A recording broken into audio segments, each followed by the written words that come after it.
All right. Let's just pop this out. And here we go. Hey everyone. I have no idea if anyone's there. I'm just gonna write on Twitter, streaming some Dragon Quest 11S demo. Because why not?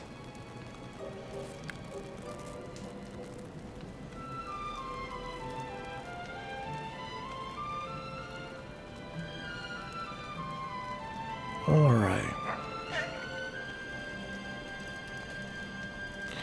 All right, I just got here.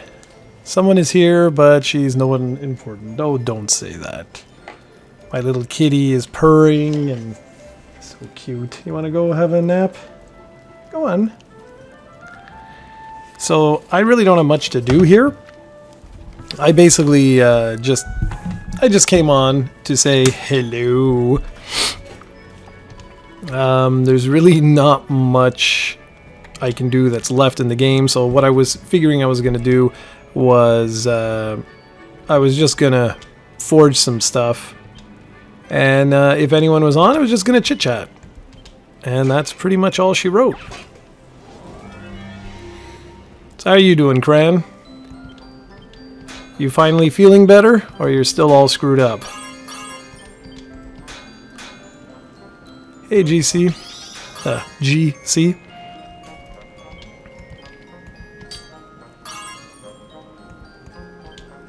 This is really just going to be a chat of chatting. That's all this is going to be. It's going to be a video of chatting. Because I have nothing to do. I have a team meeting in a couple hours for school, and it's through Skype, so that's it. I got a lot of regulars today. Hey, Ethan. How you doing? I told you guys that my last video was going to be my last video for this, but I figured, oh, why not? We could just, we could just chat while I play this. And that's pretty much it. What I decided to do is just get +3 in all the gear. But in order to do that, whoops. Hey, look, there's the cat. Hello. Whoa, whoa, whoa. Not paying attention here. But yeah, in order to do that, I gotta build 10,000 of these. I don't know if you guys can hear him. He's saying hello. Yes. He's annoyed that I'm talking. He was just sleeping beside me. Come on, little guy. Come on. He's so funny. There you go. So, great news, guys. Absolutely great news. White Rabbit got back to me with amazing news, and they confirmed that my loft items not only were in stock, but that they purchased them for me, and that that's it. So they're on their way, guys. They have been, well, they haven't been shipped yet. They'll be shipped tomorrow. Probably be here on Monday or Tuesday next week. So it's amazing. Boy, he's vocal today. Hello. It's gonna start hissing soon. So I'm really stoked for that. Very happy. I got all my yellow slime stuff for Dragon Quest 11S.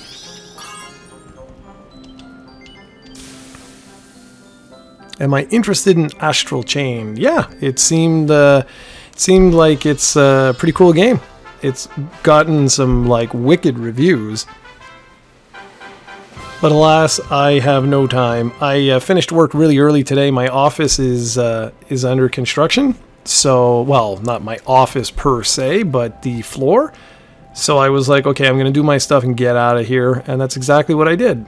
And it was amazing. It was absolutely amazing. I don't know, I feel like I got allergies today. So if my voice sounds a little weird, it's because I was sneezing like crazy coming home today. And that's weird because I don't really have allergies as far as I know. But I guess it's one of those surprise. There we go. So I'm just doing this to get those perfection baubles or whatever the hell they're called here. and then I can just get +3 on all the gear I have. And I'm almost there. I did it off camera. I played for just a little bit before I went to bed. How many do we have? We have 8, so we could probably do something. Let's just see, rework. See, this is all +3. I put Gemma's Charm here just because, why not? What's that? I commented that we are getting Eric's costume. Yeah, I heard. You confirm, though, that it is indeed the same one? Because there's like 4 of them, or 5 of them. I'm not going to bother with the Thorn Whip. So, Serena needs a few more on this.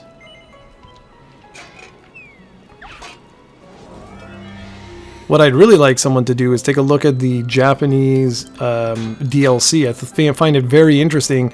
They're charging $20 for it, whereas with us it's free. So I thought that was quite interesting.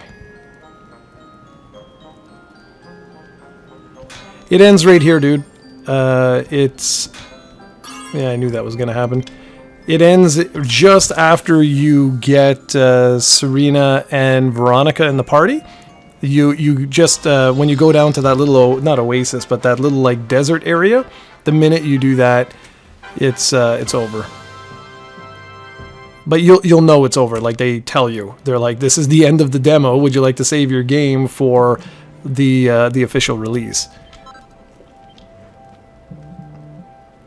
So that's why, like, right now I'm just essentially goofing off because, well, just because. Why not, right? And okay, that's cool, Alex. That's cool. If we're getting that one, that's giddy up. I know there's certainly going to be exclusives between the versions. There always are. Right now, I don't know how much of the voice stories we're getting in relation to Japan.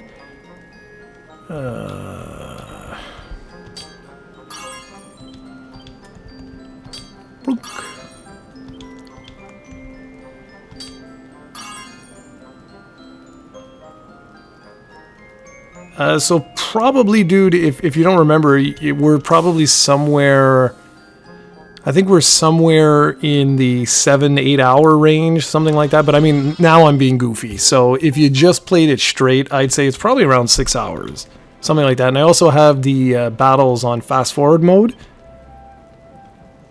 So if you didn't do that, obviously it would take a little bit longer.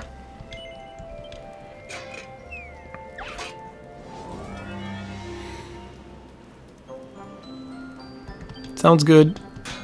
Grand sounds good. And Alex, you don't have to hope. It's already been confirmed. So I don't know if you don't know that or not.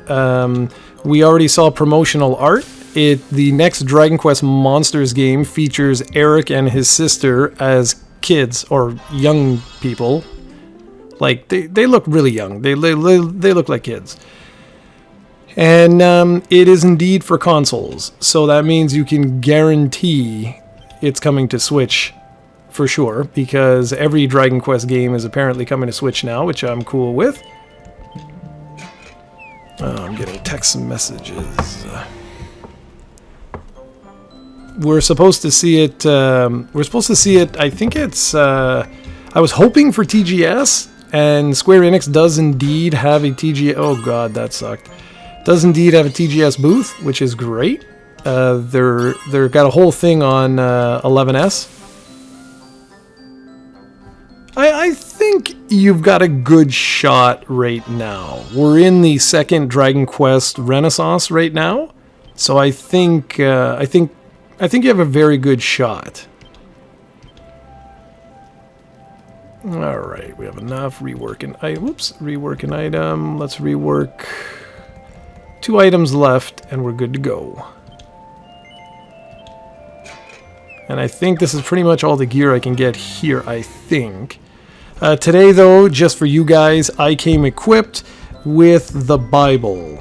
And no, not the real Bible, but what I call the Bible, which are the Dragon Quest official guidebooks. I have both of them. One for the I was going to say PS3, for the 3DS, and one for the PlayStation 4. So we should be able to find all of the treasure chests and stuff like that if they're actually, you know, going to be... Unless they added something.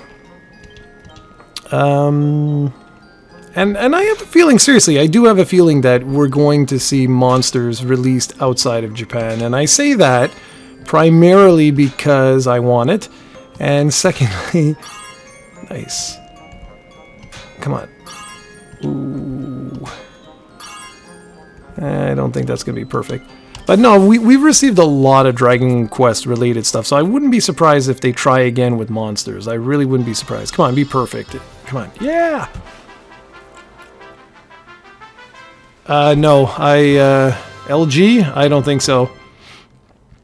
I think it's over. They had the perfect time to do it, and they chose not to do it, so I don't think it's going to be heading over here. And yes, I know that sucks. But they had the perfect opportunity when they released Dragon Quest XI, and they opted not to do it. So, to me, that tells you they're not going to release the games. They're just going to leave them on mobile here and say that's the end of it. And I have a feeling the same will be true for the Switch. And it sucks. Because it was a big deal. When this game first hit the PlayStation 4 in Japan, it was a really big deal that we were also going to get Dragon Quest 1. Sorry about that. I don't understand. Every time I do a stream, there's always people calling or doorbells or something. Or like tons of background noise. I thought today would be good. I thought like no one's going to call me. No one's going to, you know, no one's going to do anything because I'm early. And alas, I'm wrong. Alright.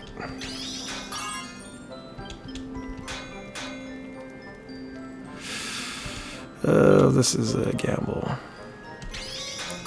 Depends on you, dude. Depends on you.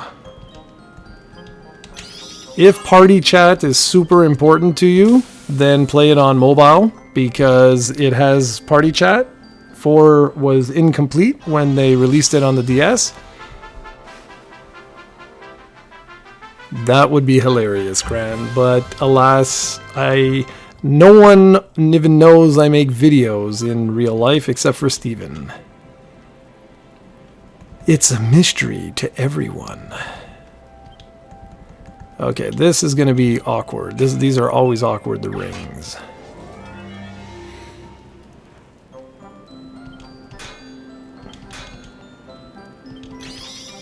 So anyway, yeah, if you want...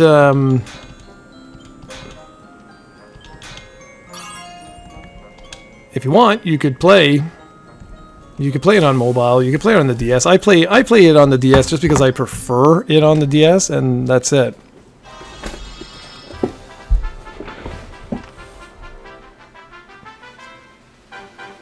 Oh, well, thank you. I'm glad you enjoy our 10 series. Cran and I have been at that for a very, very, very long time now.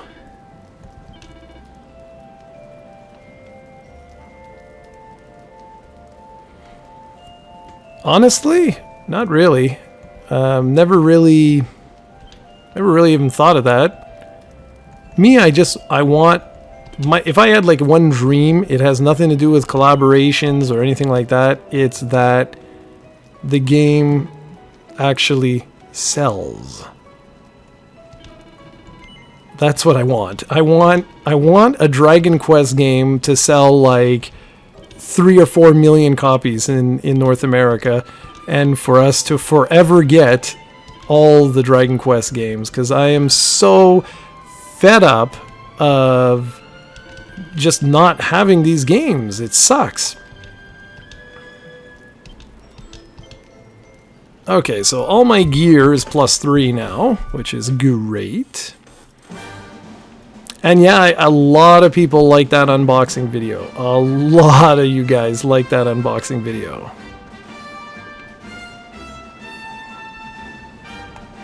Well, I mean, it doesn't have to be like Monster Hunter level. I just want people to like how can I say this? I just want people to get into this series, and maybe, you know what? Maybe that's never going to happen. And that's fine. If that never happens, it never happens. I play the whole series in Japanese, and I can rest assured I will have a lifetime of Dragon Quest games. And you know what? Part of me, I'll be really honest, part of me looks at it like maybe I don't want it to be super successful. And the reason why I say that is because this series has had a caliber that is sort of unlike any that I can really truly think of, where every single game in the series is good. I don't think there's a single bad Dragon Quest game. Like, seriously, for its time, like, if you go back and, like, because people would be like, oh, Dragon Quest 2, it's brutal, or something like that. But for their time, when they were released, these were all superb games. I honestly don't think there is a bad Dragon Quest game. And my only fear of the series becoming like uber popular is I don't want Square Enix to milk it where it's like Final Fantasy and you got it plastered on literally like everything you can imagine, and it, like, the quality like fluctuates or goes down or anything. That I don't want. Yeah, and that's what I don't want. Exactly, LG. That's exactly it. And I agree, Mini K, that Nintendo has done a superb... Honestly, they've done a phenomenal job. They've done a phenomenal job in pushing this. But depending on your age, and I don't mean you specifically, Mini K, but depending on the age of the person, people, you know, may forget, but they did...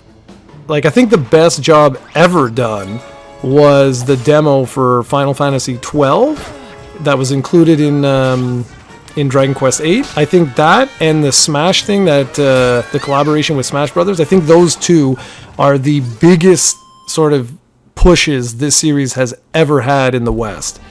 And if it doesn't work, then I think, like, that'll be that, you know? I don't think, like, oh, that's it, they're never going to release another Dragon Quest game. No, not at all. It's just that I think they will need to rethink their strategy a bit.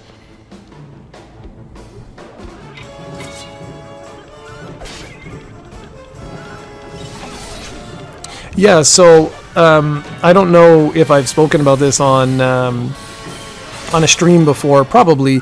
I am of the belief that, like, okay, so let me just... I'm going to ignore the comments right now just so that I can...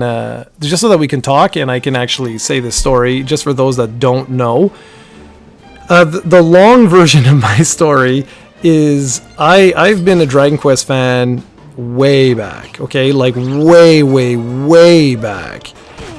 And, like, I had a Japanese friend of mine that lived beside me, and he introduced me to Dragon Quest before Dragon Warrior was even released, and I thought it was, like, the best thing ever. I actually have, right beside me, I have my original Famicom cartridges.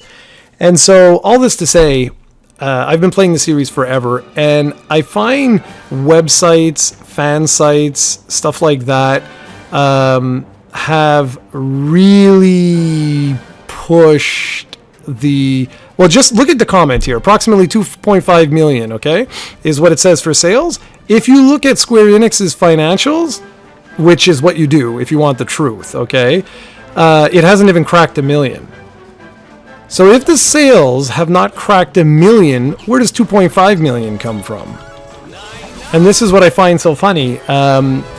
Like, I've always done this. If you really want to find sales of stuff, you look at the financials of a public company. If the company is public, they're going to have to tell you how much money they made, and they're going to break it all down for you. And in their financials, you can say, Square Enix has never sold over 1 million copies of a Dragon Quest game in North America based entirely on their financials. They've talked to me in game. They've like, oh, the DS one was the highest selling one we've ever had at 900,000. This one broke the record for the fastest selling Dragon Quest ever. But again, you got to really listen to what is said. And when you read their financials, it's blatantly obvious.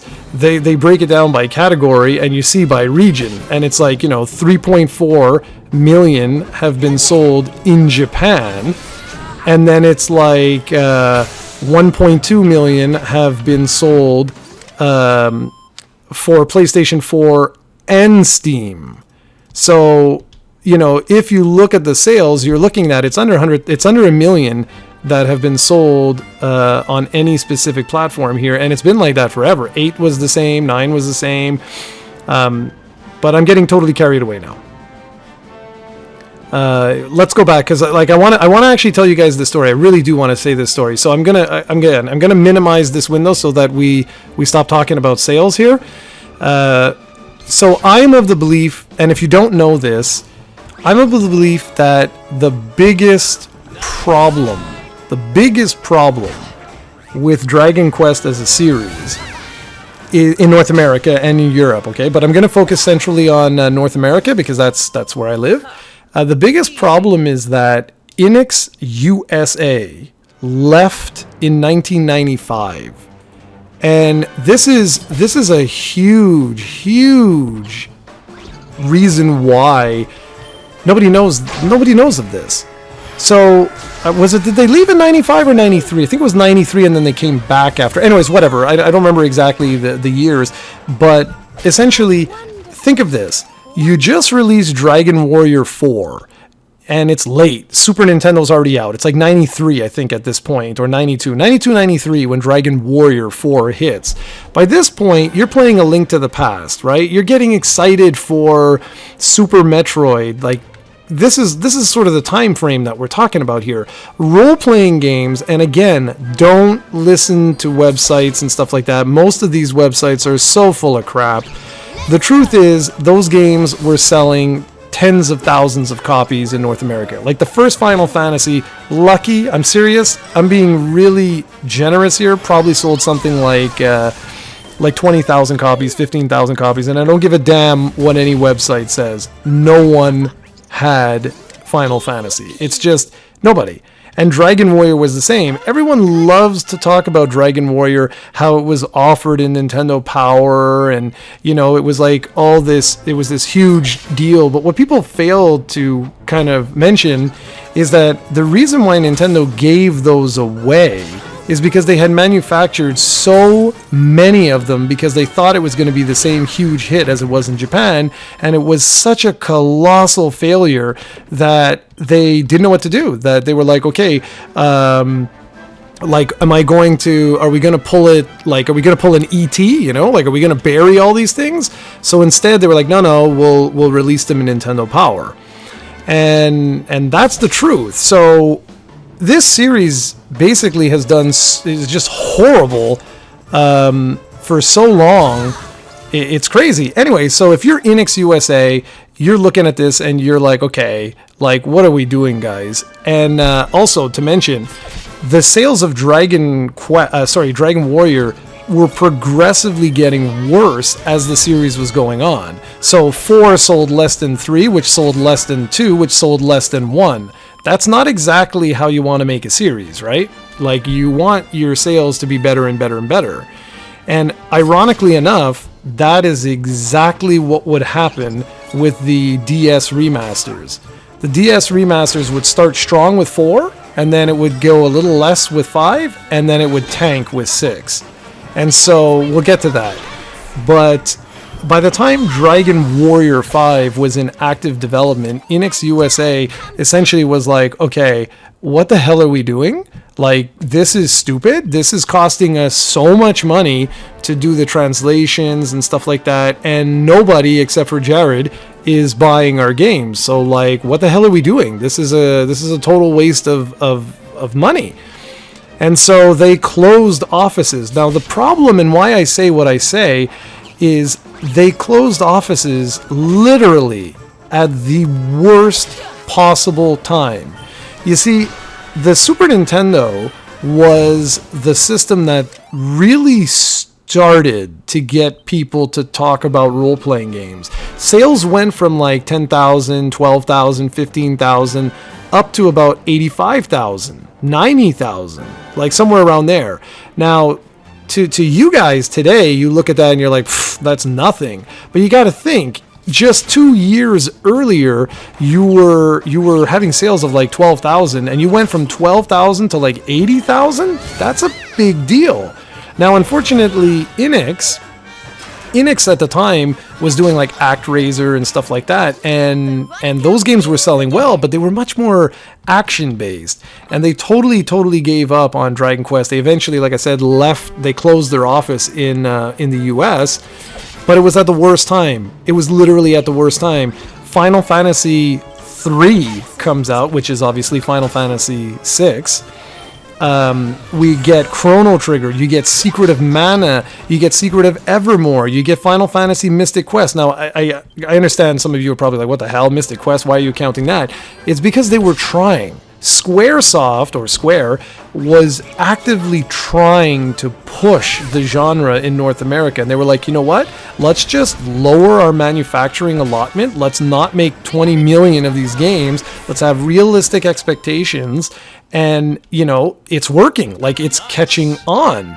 And I'll tell you the honest truth. Final Fantasy VII would not have been the unbelievable international hit it was had it not been for the fact that they released all those Super Nintendo games before. And I stand by that. And I also stand by the fact that it's what killed Enix. And it's what killed Dragon Quest here. Because by the time Enix realized the error of their ways, it was too late. There was no association. Enix, the name Enix, meant nothing. It meant absolutely nothing. But Squaresoft, that name, like to about 100,000 people, it meant something. People were like, "Oh, Chrono Trigger, yeah, that was a good game." Super Mario RPG, oh, that was awesome. And a lot of those games came out right around the time PlayStation was, you know, making inroads. People forget that too. Donkey Kong Country was going up against the Sega Saturn and the PlayStation, and so you had a lot of people talking about all of this stuff. And then, you know, then Final Fantasy VII comes out, and it's this international phenomenon. 7+ million units sold. I remember going to my bus stop, heading to work, and yes, I am old, and seeing Cloud just there with the white background, and like the marketing push, it was at the right time, man. It was like the right place, the right time. There was already that little like niche for RPGs had already been there, and it was like they just, it was lightning in a bottle, and they just exploded. But going back to Enix, so where's Enix when all of this is happening? Well, Enix is over in Japan, and they're working on, and I'm not joking, you can look this up if you don't believe me, they were working on the script, or the what do they call it in gaming, I can't think, it's not the script. It's the it's like the game plan. It has a specific name. I'm sorry. I'm tired. I can't think of what it's actually called now. No, it's more. It's gonna drive me nuts. Anyways, whatever. It's like we'll just call it the plan. It's not storyboarding. It's oh my god, I can't believe this. But anyway, it's where you start to piece together what you're going to do for the next game. I'm sorry, the word is just eluding me right now. So they started, let's just say they started working on Dragon Quest VII for the Super Famicom. And if you don't believe me, like I said, go look it up. And this was a huge mistake. Like this was a huge mistake. Because they knew that oh my god, Cran, you're gonna kill me here.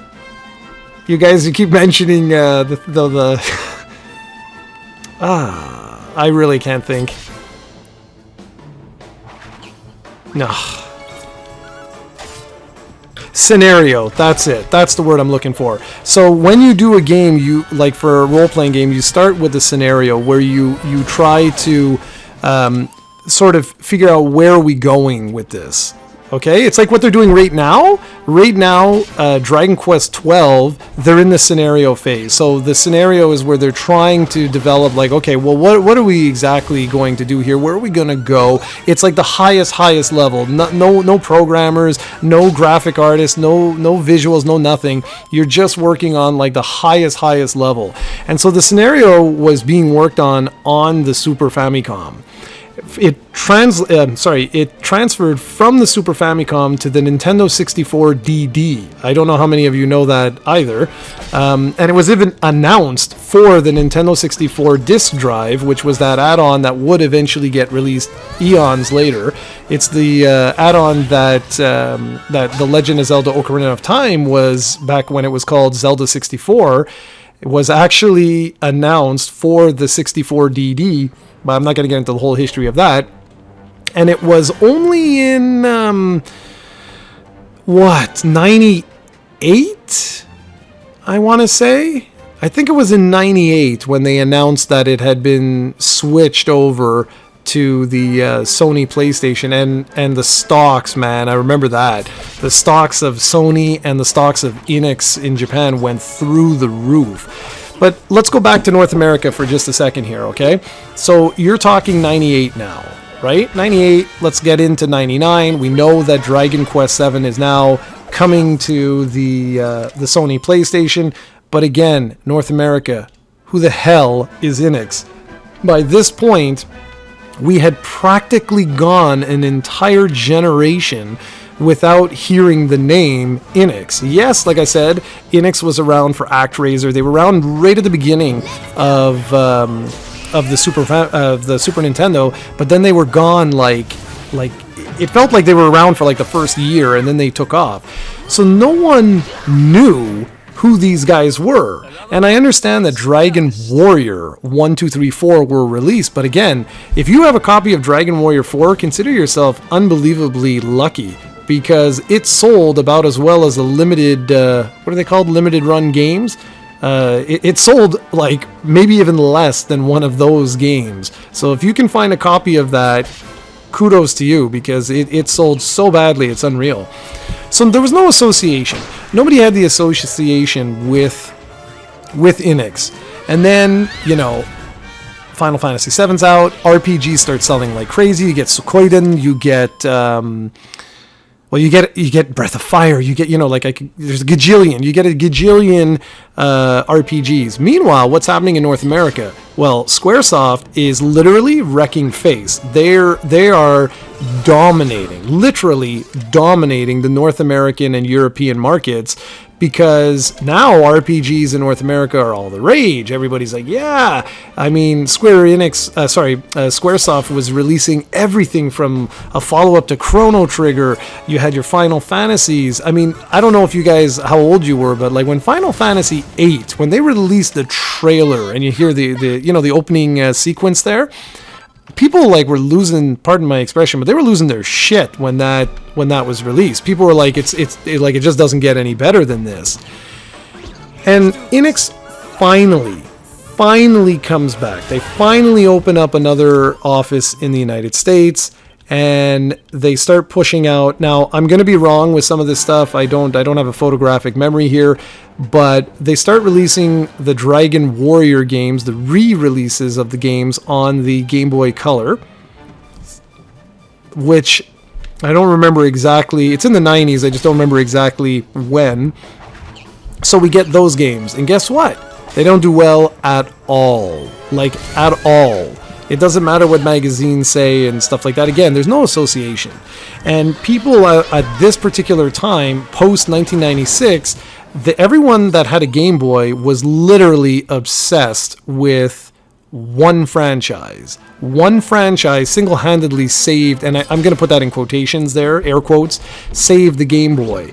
People also forget the fact that the Game Boy was on a downward turn when Pokemon came out.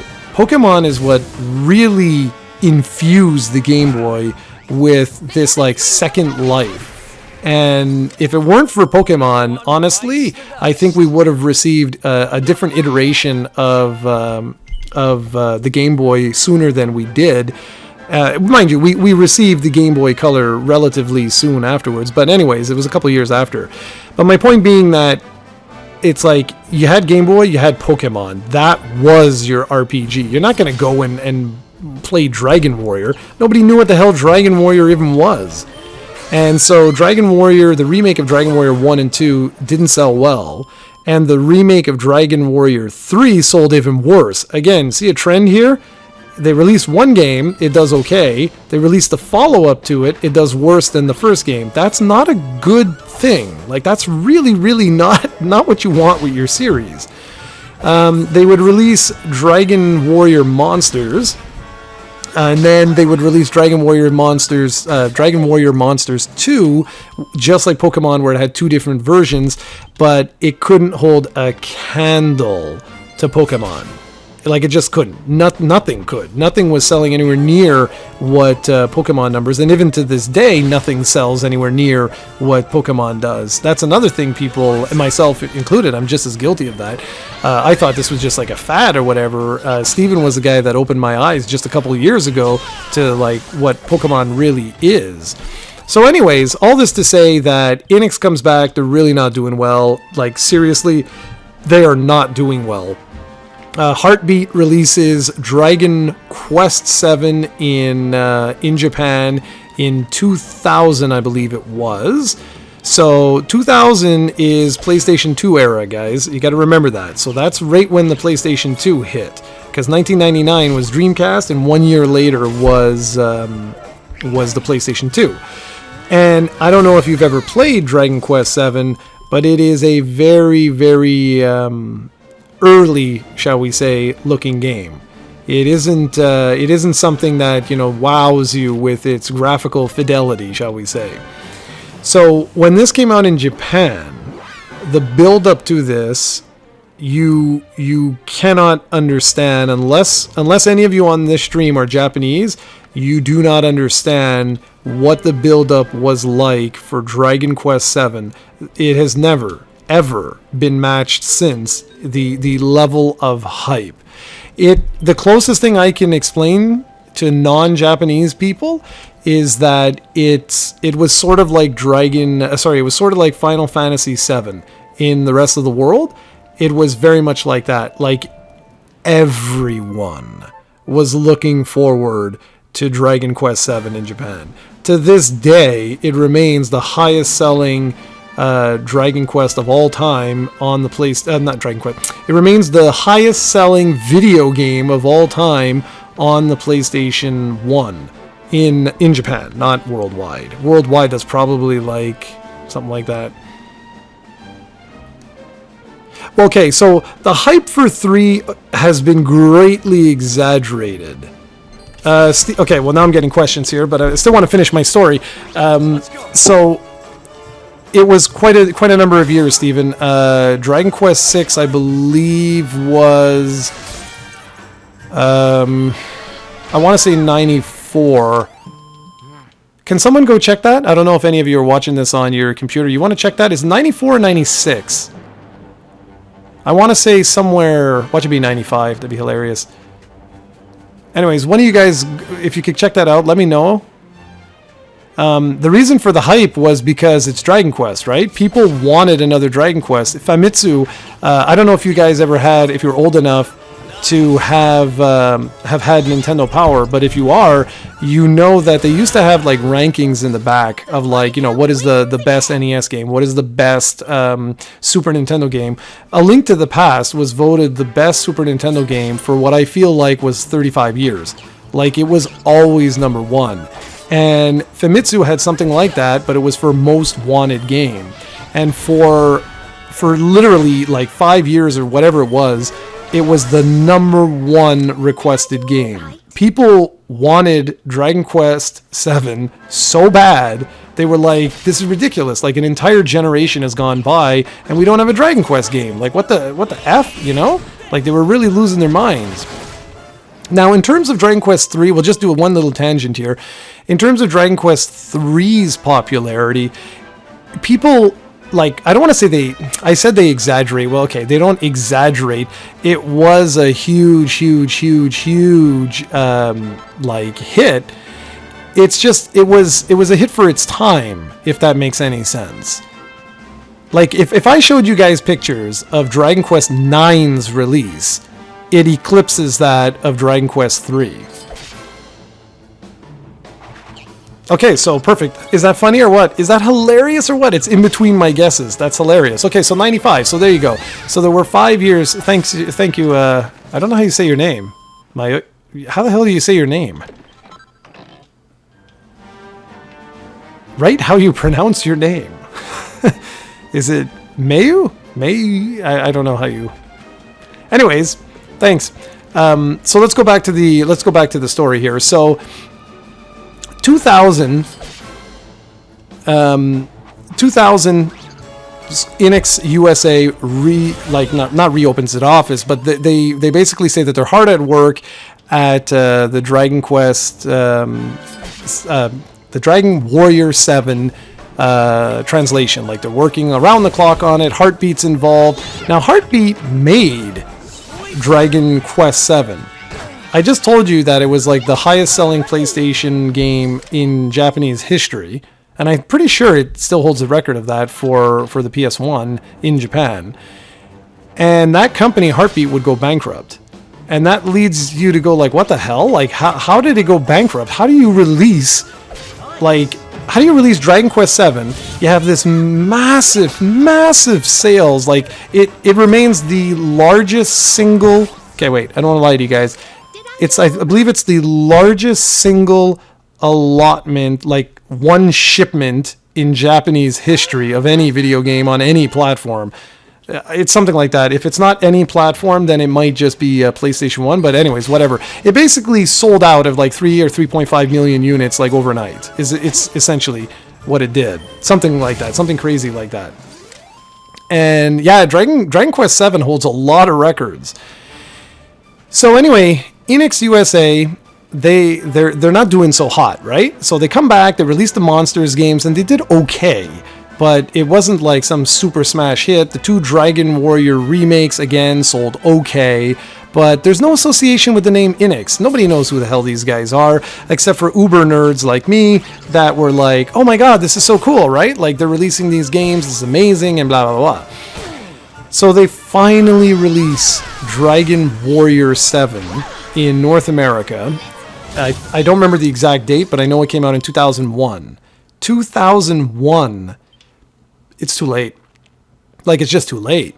By this point, by 2001, take a look at some of the releases that were out. There's a very good chance we were already playing Metal Gear Solid 2 and being disappointed with Raiden.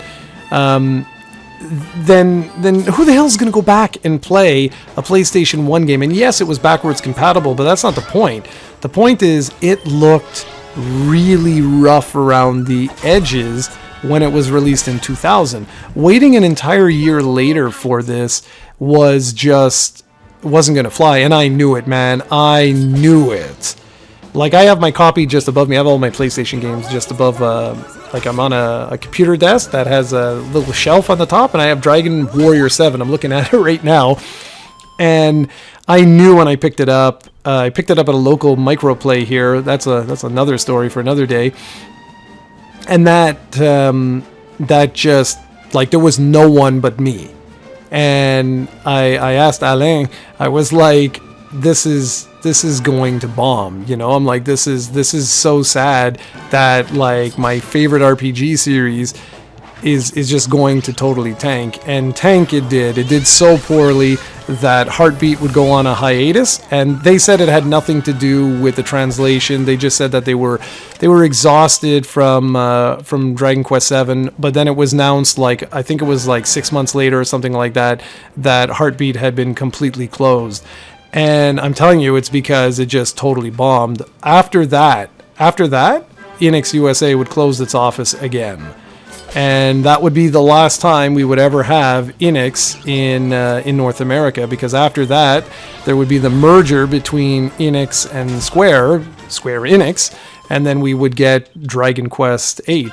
What a lot of you may not know either, if you've never played Dragon Warrior 7 on the PlayStation 1, is if you look at the manual, it actually talks about the PlayStation 1 remake of Dragon Warrior 4. And they have some pictures and stuff of the English release that was apparently, from what I know, the translation work was done and they were like almost done development of it when Enix just pulled the plug and said, okay, we're out of the basically of North America. North Americans don't like RPGs. Square just got lucky. Goodbye, people, and they bolted out.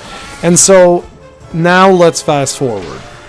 So now you've got the PlayStation 2 out. Nobody bought Dragon Warrior 7. So the name Dragon Warrior, because I get asked this sometimes, like, why did they change the name? Maybe. Yeah, I think there are, Steven. I think there are. So some people ask me, like, why did they change the name? I'm not going to get into the legality. It's because of a Dungeons and Dragons board game that was called Dragon Quest here. And anyway, the thing is, like, why would you want to keep the Dragon Warrior name at that point? Like, what, 50,000 people, if you're lucky, had played all of your Dragon Warrior games? Like, at that point, you might as well just drop everything and just start over. And that's essentially what they did. So Dragon Quest VIII essentially is a reboot of the entire franchise in North America and in Europe. It's the first one called Dragon Quest. They put so much effort into it, and the reason why they did that is because it's literally like it's going to be the first game that anyone in your series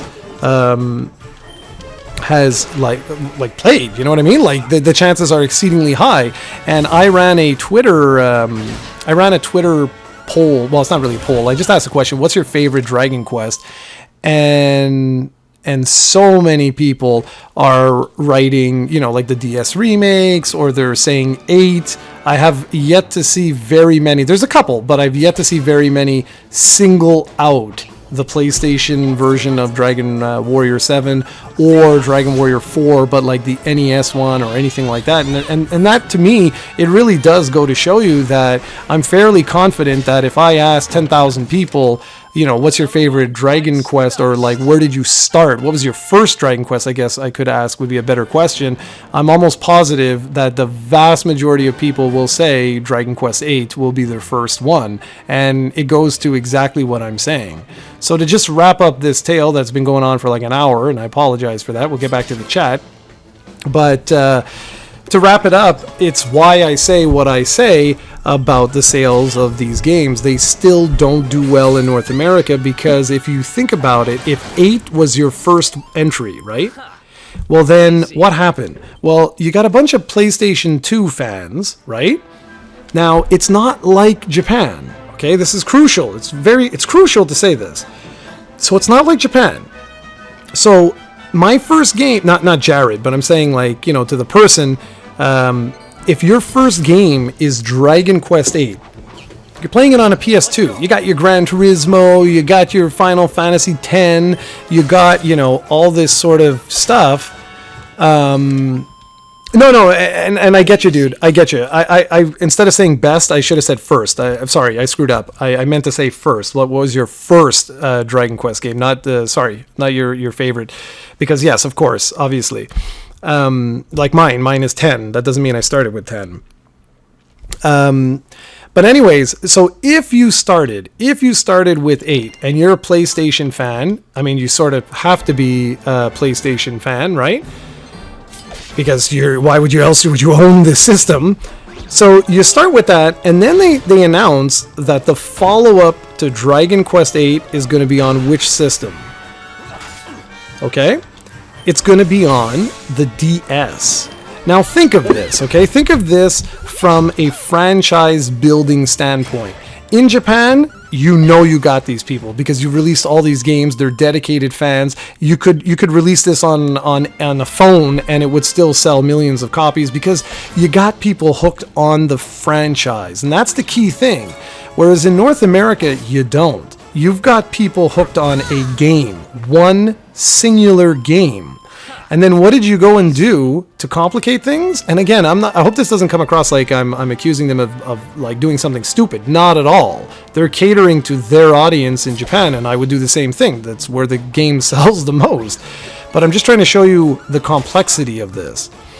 So by releasing it on the DS, you're now excluding a massive amount of people, potentially, who played your game.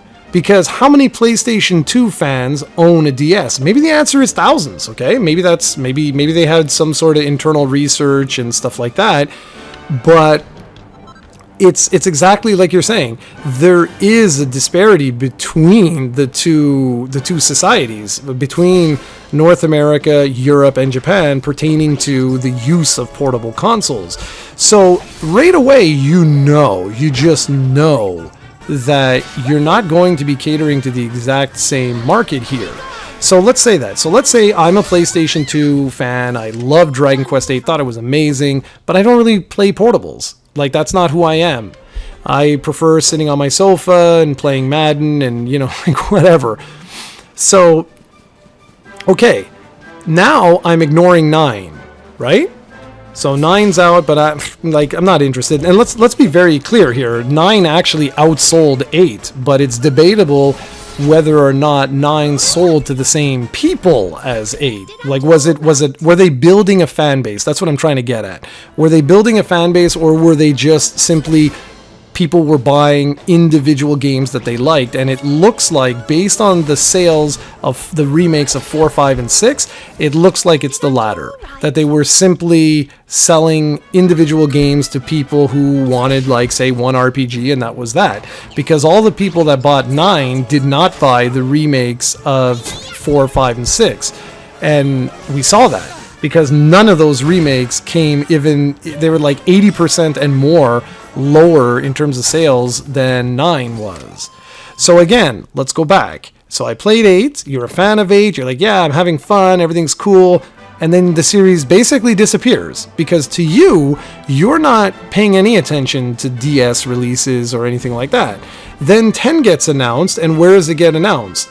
Well, it gets announced on the Wii. Okay, maybe you were one of the gajillions of people that bought a Wii. I can totally understand that, but shoot, we're not going to release it in North America and Europe. It's going to stay a Japanese exclusive.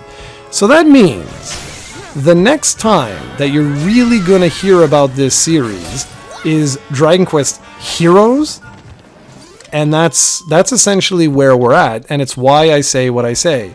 Had they released all of the games, especially during the SNES, I still think that was the critical mistake that they made. I really believe that had they released Dragon Quest 5 and 6 and the remake of 1 and 2 and 3 all on the Super Nintendo in Europe and in North America, I really truly believe sales of 7 would have been higher than they were, regardless of when the game was released. I don't think it would have been Final Fantasy 7 or anything like that, but I do believe it would have been higher, and I think they would have been able to capitalize on that sort of building of a franchise. But as it is right now, as it stands right now, there are more people who have experienced Dragon Quest Heroes and Dragon Quest Builders than Dragon Quest 11 or Dragon Quest 8. And that's the real big problem with this series in North America, is how do you build this series at this particular point in time? And the answer that Steven has is the one that I have. Just release the games. And when you release the games, you make damn sure that they're worldwide releases. Lower your expectations. These games are not going to do super well. It's what I keep telling all of you guys. Do not expect 11S to do like crazy. It's not going to happen. It's just not going to happen. You got to be realistic with this. And now I think that's the end of my story. My voice is starting to, I've been talking about this forever, but I'm super passionate about this because I think it was a huge mistake on Enix USA's part to close shop at that critical juncture where RPGs were just starting. And yeah, like what you guys are saying, I agree. I think builders, and honestly, I want to give credit to heroes as well. I think both of those are doing a really, or have done a really good job of starting to spread the word or the gospel of Dragon Quest. Again, guys, when we talk about sales, it's really important to say, like, excuse me, when we say well, what does well mean? You know, and that's the thing. Dragon Quest builders, if we're talking about builders too, we know 800,000, around 800,000 is from Japan. So that's based on their financial data. So if 800,000, well, around, it was, the last time I checked, it was like 650. It was going into 700. So yeah, say, let's just be safe. Let's put it at like 650, 700. Something like that from Japan.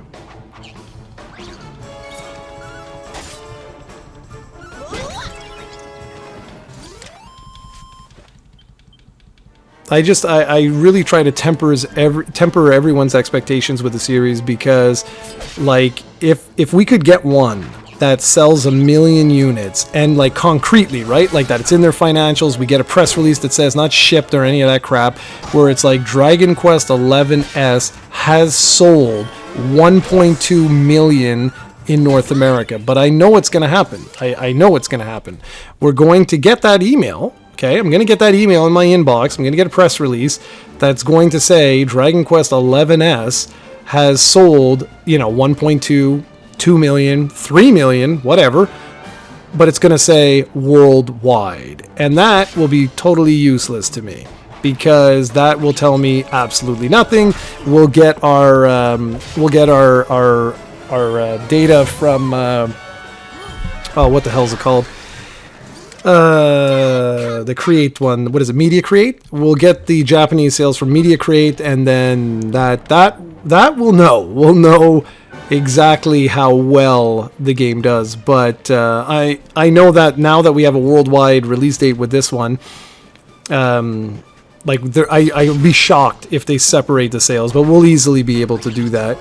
So I'm not too concerned about that. It's just, I don't think people, like, if everyone is, like, thinking that this is going to sell like 12 million units or something, or be like Breath of the Wild, I think you've got another thing coming here, because for so many people, and I'm not joking, for so many people, this is going to be their first Dragon Quest game. And I'll be really honest with you, I am so scared that Dragon Quest 12 is going to be a mobile release, because in Japan, they have done so well their mobile releases that it's inevitable. Like, it's coming. It's only a matter of time before a numbered Dragon Quest game is sold on mobile.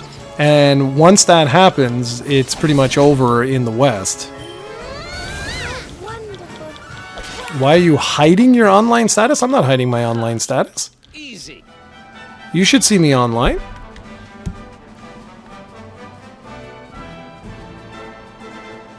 Is it really off?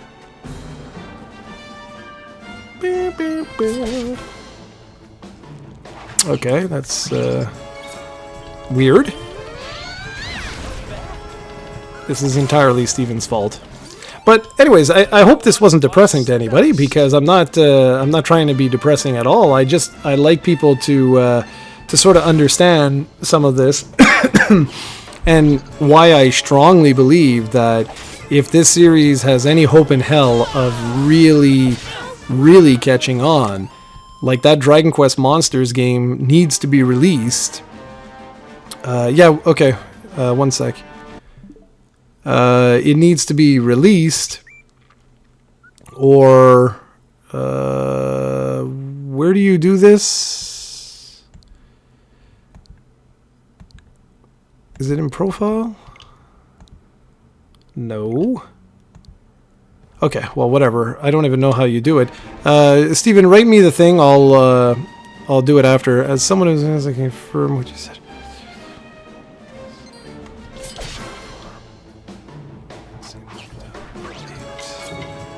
Yeah, well, exactly, right? Wilson, exactly. Veronica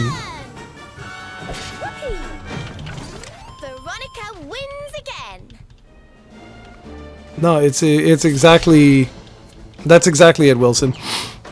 Like, I don't quite understand. I don't understand like why some of these decisions were made for some of it. I mean, like for the DS and stuff like that, I understand completely.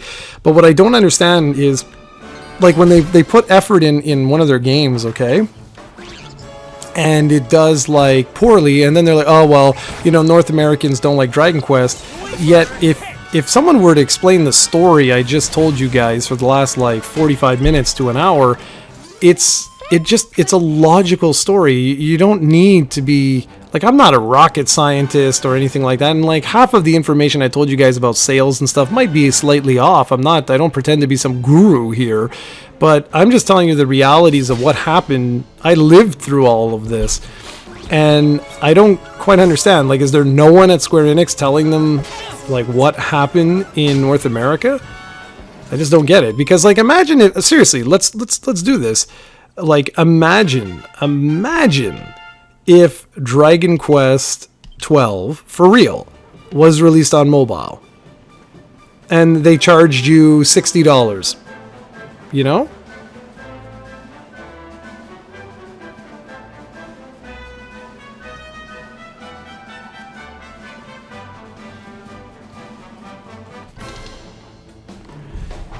Okay, sorry, I just ignored.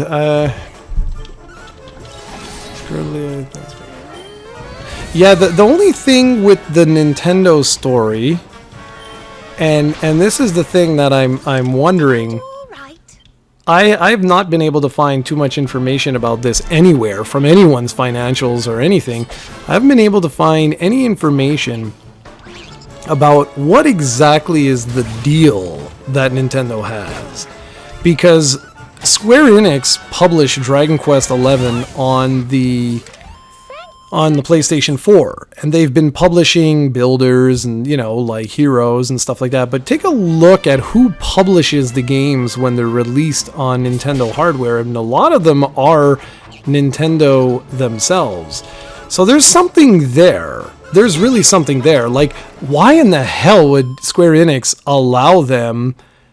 Yeah, it is. This this game, this entire game in North America is being published by Nintendo. Why? Why would you do that? That doesn't make any sense, because you have to share rights, you have to share profit, you have to share, like, why in the hell would you do that? So it's weird. I find it weird. There's certainly something there. And Maui, or however you say your name, it is similar to Metroid. It really is. Thanks. I'm just reading the things. Yeah, he didn't want it, Cran. Exactly. That's what everyone said.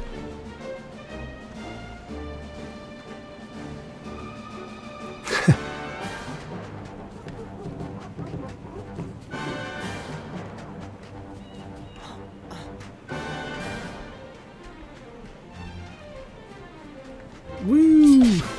Yeah, I don't know. I've never been able to find out like details about that publishing arrangement, because go back and take a look at like Dragon Quest, the remakes of Dragon Quest 4, 5, and 6, and take a look at the release of Dragon Quest 9. I don't remember off the top of my head who did this, but publishing it's like that. Now keep in mind though, guys, this is only here. This is not worldwide. In Japan, Nintendo has nothing to do with this game. It's 100% Dragon Quest, 100% Square Enix. It's why if you go to the Square Enix channel, right? If you follow them on Twitter or YouTube or any of this sort of stuff, Nintendo is taking care of all of this, not Square Enix. So like Square Enix is talking about the Dragon Quest Builders 2 stuff, and it's Nintendo, who's like taking care of all of the content for this game. So it's very, very, very interesting, and it's quite different. It really is. And yeah, this and 10 were the first two games that were announced for for Nintendo. What was it? The NX at the time, I think is what it was called, if I remember right. Anyway, so there's my long drawn out story of this glorious franchise and why I believe, and I truly do believe, that it's going to require a lot of work if they want to make this, like if they really want to make this something big in North America. And I think Fire Emblem is like the closest, I think that's the closest example. Yeah, do you know, was Builders 2, Steven? Well, no, Builders 2 couldn't have been because it was a simultaneous release. And Builders 2 is all over Twitter and stuff under the Square Enix moniker. But the only thing that I don't like with Nintendo taking the series in North America, they've done a great job, don't get me wrong. It's just that I like the bonus goodies, and Nintendo's not really into that for this series, and I understand why, because they don't want to have, you know, like it's not going to sell well, and they know it's not going to sell like superbly well. So, you know, you don't want to have limited consoles, limited controllers, limited t-shirts, and all this sort of stuff. It's a smart business move to say, like, okay, we're going to do a lot of the push for this is going to be digital. We're going to, you know, we're going to release a demo, we're going to do this, we're going to do that, we're going to do all this sort of stuff. But we're not going to be releasing, you know, all the physical stuff because that costs way more money to do that. And if that doesn't sell, you're basically stuck with that crap. And there's no question, Wilson, honestly, I want to say right now, I want to make this very clear. You are absolutely right. Take a look at the Mother series. So the Mother series is a really good example too, that never seemed to really work though. They released it on, like, they released NES. They released NES on the what's called on Smash, but it never really did what I think they thought it was going to do. I mean, we never even got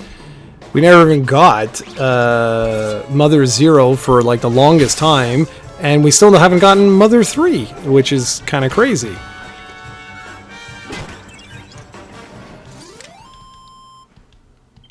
I think if this doesn't crack, let's say 500. If this doesn't crack 500,000 units, I think, I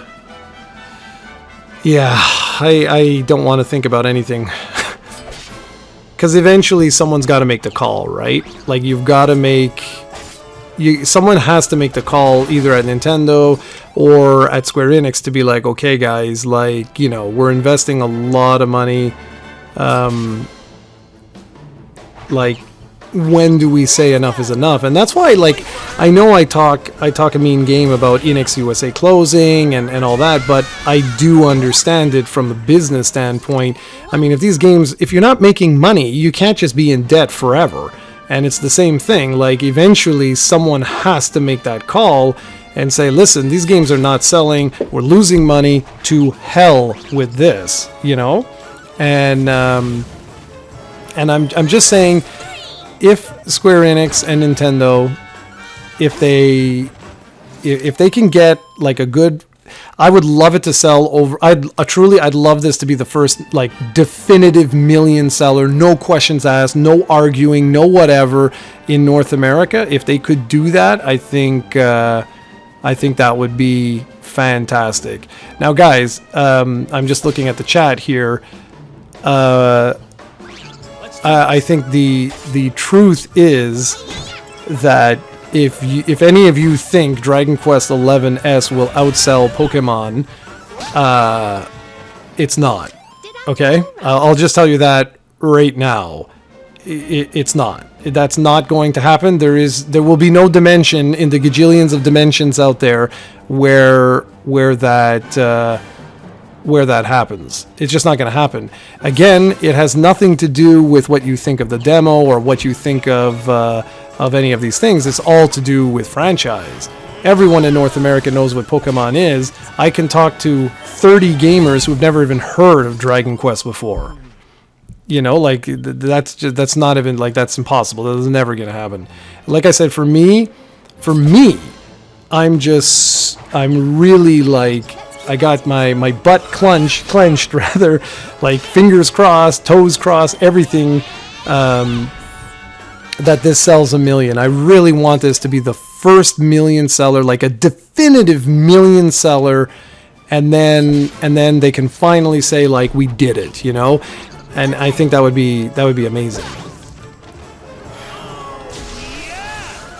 And look, honestly, if Pokemon, for whatever reason, if Pokemon is getting people to talk about this game, great, that's fantastic. I'm cool with that. I'm cool with anything. But I think a lot of people are going to be surprised with Sword and Shield when it's out.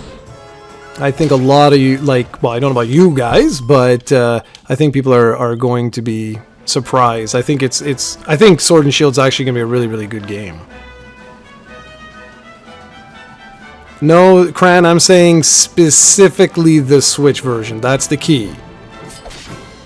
Like, that's the key.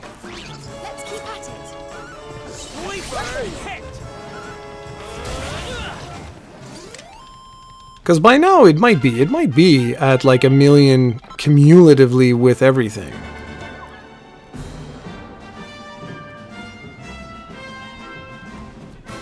Oops.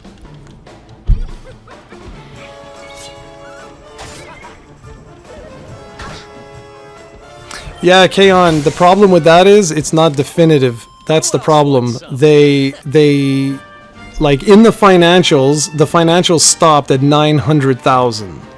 That was the last that they said. It's very likely, but I want this to happen like quick, like in the first month or something like that. You know what I mean? Yeah, to be fair, it was released at... That's the other thing I don't understand, man. Like, why in the hell are they releasing these games at stupid times? I don't get it. You know what I mean? Like, even with the PS4 one, I was like, why did you release that with Spider-Man? Like, why would you do that?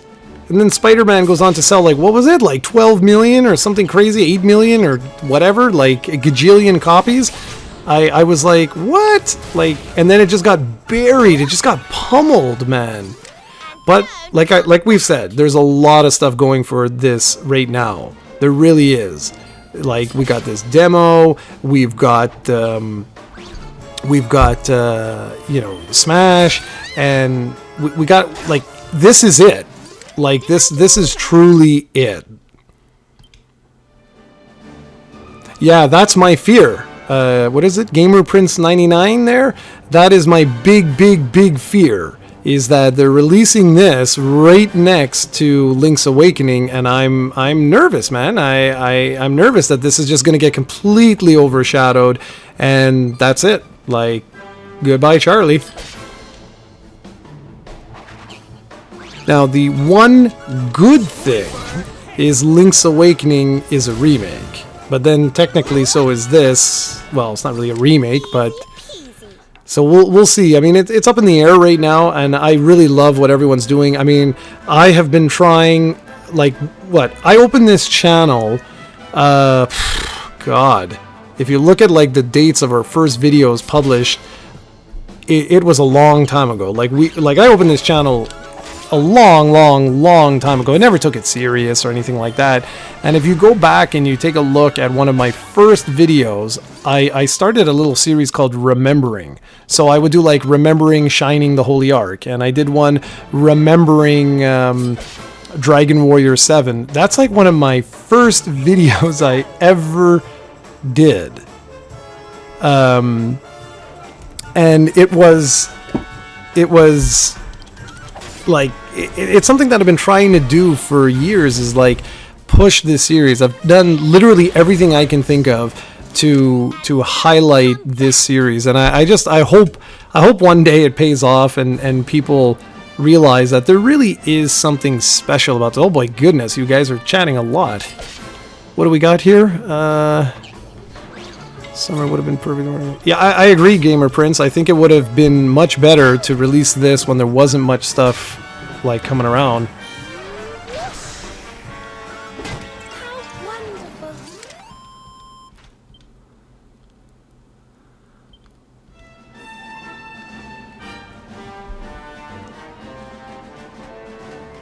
Dun, dun.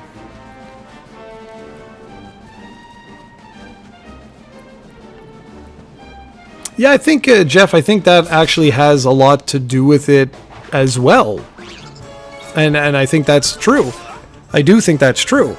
That the fact that turn-based is... yeah, exactly. Or, you know, we're getting to a point where it's not even turn-based anymore, where it's text-based or menu-based. You know? Like, it's man. Yeah, you know what's really funny is Tim, you guys know Tim, he streams, well, he streams all the time, a bunch of games.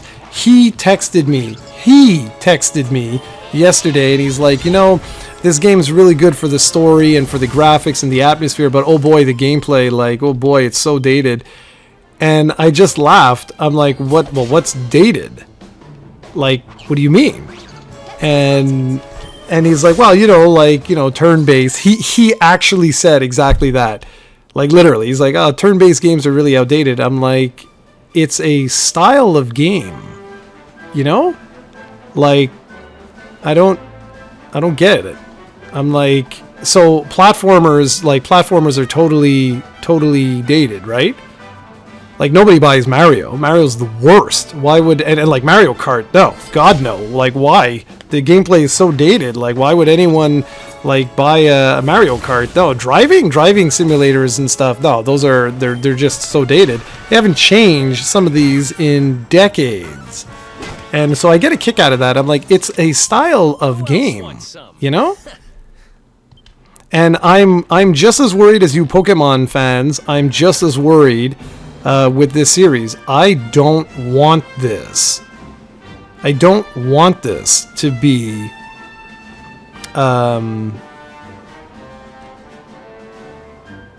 okay, good. Good. If it was 1.0, perfect, dude. That's awesome. Thanks, Alex. But I don't want this to be... I just don't want it. I don't want it to be... real time. If I want it to be real time, I'll go play Dragon Quest Heroes. You know what I mean? Like, that's not what I want from this. What I want from this is what I have.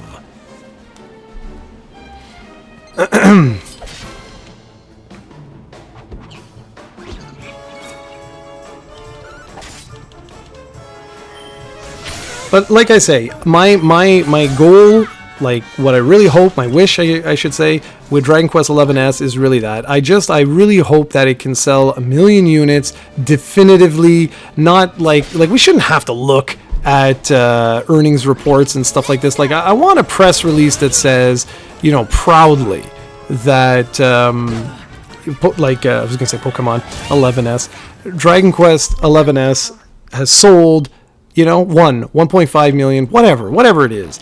I would love that in the in North America and or Europe, basically West. Like, I would adore that. And guys, we're gonna be here, right? We're gonna see it together. We're gonna see how this goes. And I can assure you one thing, and I stand by it, is that to me, it doesn't matter. To me, it really doesn't matter. Because for Jared, I have been playing this series pretty much exclusively in Japanese since I was a kid, and so it's not that I don't care. That's not true. That's not the right thing. But it's like, it's not as big a deal for me because I'm going to be here. I'm going to be here when Dragon Quest 12 releases on whatever platform it is. You'll know that I'll be here, and I'll be making videos of it, and that's it. If you go back, I actually have import reviews for Dragon Quest 8, Dragon Quest 5, Dragon Quest 9, all long before they were announced in North America, because I don't take the chance with that. This is like one of my favorite series, and tough bananas. Like, I'm gonna play this when it comes out, when it's relevant, when it's new. I'm not gonna wait years for a potential maybe. Look at 7 years you'd be waiting if you were waiting for the North American or worldwide release. And screw that, man. Like, no chance I'm doing that. Oh, sorry, dude. I didn't see you ask a question here. What's this? What are your feelings on In the Zone versus Attention System? I mean, it's very similar, right? The tension system versus like in the zone, or what is it called here? PEP, I think is what it's called. The difference being one seems to be a little bit more random, I could say.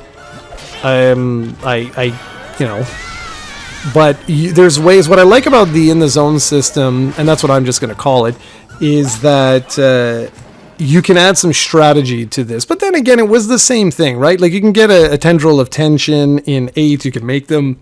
9 was very similar, and so was 10. So I think it was about time. Let's try something a little bit different going into 11. I was cool with it. I don't necessarily know like if one is better or not per se. I like the aspects of the tension system that allow you to trigger it, right? So like I know that I can trigger my tension, whereas with this you have to unlock certain skills in order to do that. But ultimately they're both good systems, and I do think it was time that they wanted to try something new. I think it was just time. It had been enough games. Where I leave off. Without the fear of releasing West or not, it's just a reading Japanese. Yeah, well, exactly. So my Japanese was very decent, shall we say? It was never good. My Japanese was never good. But it was decent many years ago. What ended up happening was I lost 2 friends. Well, I didn't lose 2 friends. They're still my friends, but they're in Japan. And because of that, I lost the connection. Where I'm situated, there's like no Japanese people here. None whatsoever. And so it kind of sucks. Now, the good thing with Japanese games today, if you are adept at playing Japanese games, it really helps, okay? It really helps. Like, you'll learn what your yeses and nos are. You're gonna learn what the spells are. You're gonna learn the town names and things like that. So, and today it's so easy. I mean, they color code where it's like, I got to go to Hoto, and you'll see it, right? So it's not like it was years ago. Years ago, like, you had to understand at least some Japanese if you wanted to make it anywhere in these games. But we have so many tools today at our advantage that it's just bonkers, and I agree that it's one of the easiest games to play in Japanese, especially today. Now, granted, what Steven is going to argue with you, I'm sure he's going to put on the chat, which he just did. If I were playing the PlayStation 4 version, Steven could have beat the whole game. He was going to beat the whole game. I guarantee you, if he played through, I guarantee you, he could beat this game if he played the PlayStation 4 version. Guaranteed. Okay? Guaranteed. And why is that? Because the quality of life systems that they have here are even easier than they were on the 3DS. The 3DS was, if you've played that version, it's much more text heavy. It's much more text heavy than this particular version. And I don't mean that in terms of story. I mean that in terms of, like, you open up a treasure chest, you don't see an icon. It will tell you what you got. Whereas with this one, Steven would easily be able, let's just do it, right? Like, you could go in, I know this interface looks different, but you still see this stuff. Like, you'll still see, like, icons and things of that nature, whereas in the 3DS one, you did not. So I guarantee you he'd be able to finish this, like, guaranteed. Now, again, going back to what I was saying, there are so many quality of life, like, things that have been done to this series that when Dragon Quest XII comes out, if it's not a worldwide release, you could all, I'm telling you, you could all download it as long as it's on a system like this, and you'd be able to get quite far.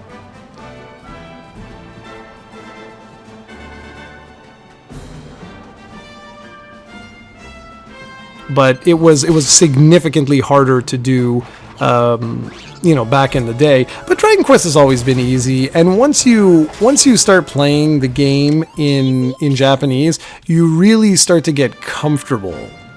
You start to get really, really comfortable in how this works, right? Like, that when you go to a town, for example, right, you're going to be talking to everybody, right, in order to push the story along, and then you just repeat that over and over and over.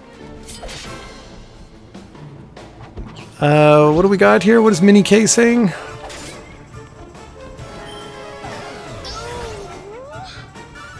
Oh yeah, that's true. Yeah, that's very true. That's actually exceedingly true. Pokemon has been very much a very similar sort of breakdown for years and years and years and years. And don't come back. Yeah, and Dragon Quest they do a good job. I mean, come on, they do a good job. They do a really good job of advancing this. I mean, I remember the hoopla over Dragon Quest VIII. I don't know if you're aware of that or not. But there was people were legitimately losing their minds when the very first pictures of 8 were released, especially that one where you see the hero, or 8 as most people call him. You saw like in the top left hand corner, you saw like just the generic menu commands, right? And you just saw a picture of him facing the camera. I don't remember exactly where he was, like maybe it was on a mountain or something like that, but it was basically just a picture. The very, very, very first pictures in Famitsu were well, I'll show you exactly how this looked. I'll just reenact it here. It was like one of these sorts of things where the camera was something like this, and they basically had this open, and it was just a hero. There was nothing on the right hand side, there was no map, there was no gold, and it just had the items, magic, blah blah blah, just the main menu open. And people lost it, man. People seriously were losing it because they were like, what have you done? What have you done? And I got such a kick out of that because I was like, this looks amazing. Like, amazing. And like, I was so stoked. I've been covering this series, seriously. I've been covering this series for probably like 20 something years now, pushing it. And I really hope, like I said earlier, I just really hope that I've been able to convince 1 or 2 people to play, and then mission accomplished, like I've really wanted people to experience this. Honestly, dude, Patrick, for the remakes of the older games, at this point, for me, it's about accessibility more than anything else. I don't give a damn if they keep them in 2D. I don't care if they use this. I really don't care. What I care is that they're easily accessible. And right now, we're very lucky that we do have a lot of ports that are on mobile. And I understand if you don't like mobile, that's cool. I totally respect that. I don't really game much on mobile myself. But they're there, right? Like, they are available. You can right now pick up Dragon Quest, 1 to 6 on mobile here, and you can pick up practically the whole series in Japan. Yeah, Kran, I love hearing that. That's probably, like, besides this. And this is one of my favorite. I don't know if I've mentioned that before, but interacting with people who watch the videos is hands down the best thing ever. It really is. Our channel is a nice small channel. I think we have an amazing group of people. I don't want to be PewDiePie. That's not the intention. I did this because I just don't have many people to talk to about this sort of stuff. And we got together on the Nintendo message boards, believe it or not, years and years and years ago, where I met this goofy guy, Steven, I met William, I met Timothy, I met all these guys. We were all sages back in the day. Well, we were made sages. And I loved it because it gave me a venue to speak about games, because all my friends had moved on. They were all having kids and everything else, and I was a big loser all by myself. And it was amazing to take this passion and sort of show this to the world. And I just love talking to you guys like I just did, you know, like talking about some of the stories and going back in the past, talking about all this sort of stuff. I absolutely adore that. But the other thing I really, really love is I love hearing that, hey, you know what, man, you convinced me to pick up, like Tim, okay? I convinced Tim to pick up Fire Emblem way back in the day, because Fire Emblem was another game that I used to import like crazy. It was exactly like Dragon Quest. I have all of them. And I convinced him, and it was amazing, you know? Like, we would spend hours talking about the series and stuff, and I doubt Tim's ever finished a single Fire Emblem in his life, but it was still really cool to just talk about it. And it meant a lot to say, like, well, you did convince or inspire someone to try it out. And so I love hearing that type of comment, Cran, because it's awesome. I love that, you know, people actually went through the trouble of, like, the hurdles of getting into Dragon Quest X because they watched one of those videos and they were like, wow, this looks really cool. I think I'm going to try it out. Yeah, so Mini K, I think looking at it from like a business standpoint, I think I agree with you. I think I agree with you. I think the smart play would be to do that. Would be to package these things together in order to you know, get people to try them out, type of thing. Because I think when they good luck, Steven. I hope it works out. Yeah, well, I just did. Good luck. Let me know how it goes. Send me a text. I'm only going to be on here for well, when is my call? Just a sec. I have a call at 6. Okay, so we still have some time. We can still chat. And now I lost my train of thought because of him. But no, I was saying about putting all these games together. I think that's actually the smart play. I really do. I'm not sure what they're going to do with 9, though. 9 is going to be a problem very soon. It's going to be a huge problem very, very soon, and they're going to have to do something about it, and I don't know what they're going to do, because if we look at the series not from North American perspective, but if you look at the series from a Japanese perspective, I'm not entirely sure what they're going to do, because 9 is the only one. Is it the only one? Yeah, it's the only one. It's really the only one that is currently exclusive to one platform. So, Mini K, expect it. Like, I'll tell you right now, you're guaranteed, because this is one of these franchises where they like to have it available on just available, like, right? Like on a platform that people can play it. It's not like years ago. Like years ago, they used to follow Enix used to follow a very specific release schedule, where you'd get like a new one, you'd get a remake, and you'd get a side quest, like a side game. And that was for quite a while. That was the way they were going after the Super Nintendo. And it was only with the DS that they realized, like, oh man, we could use that same engine and just like pump these out. And that's exactly what they ended up doing. Yeah, that's exactly. Yeah, they had an anniversary. What was it? 10-year anniversary or something like that of Dragon Quest 9. Actually did a video on that. And yeah, that's exactly what they were saying. And it's coming. For sure it's coming. How is this the demo? Well, it's the demo.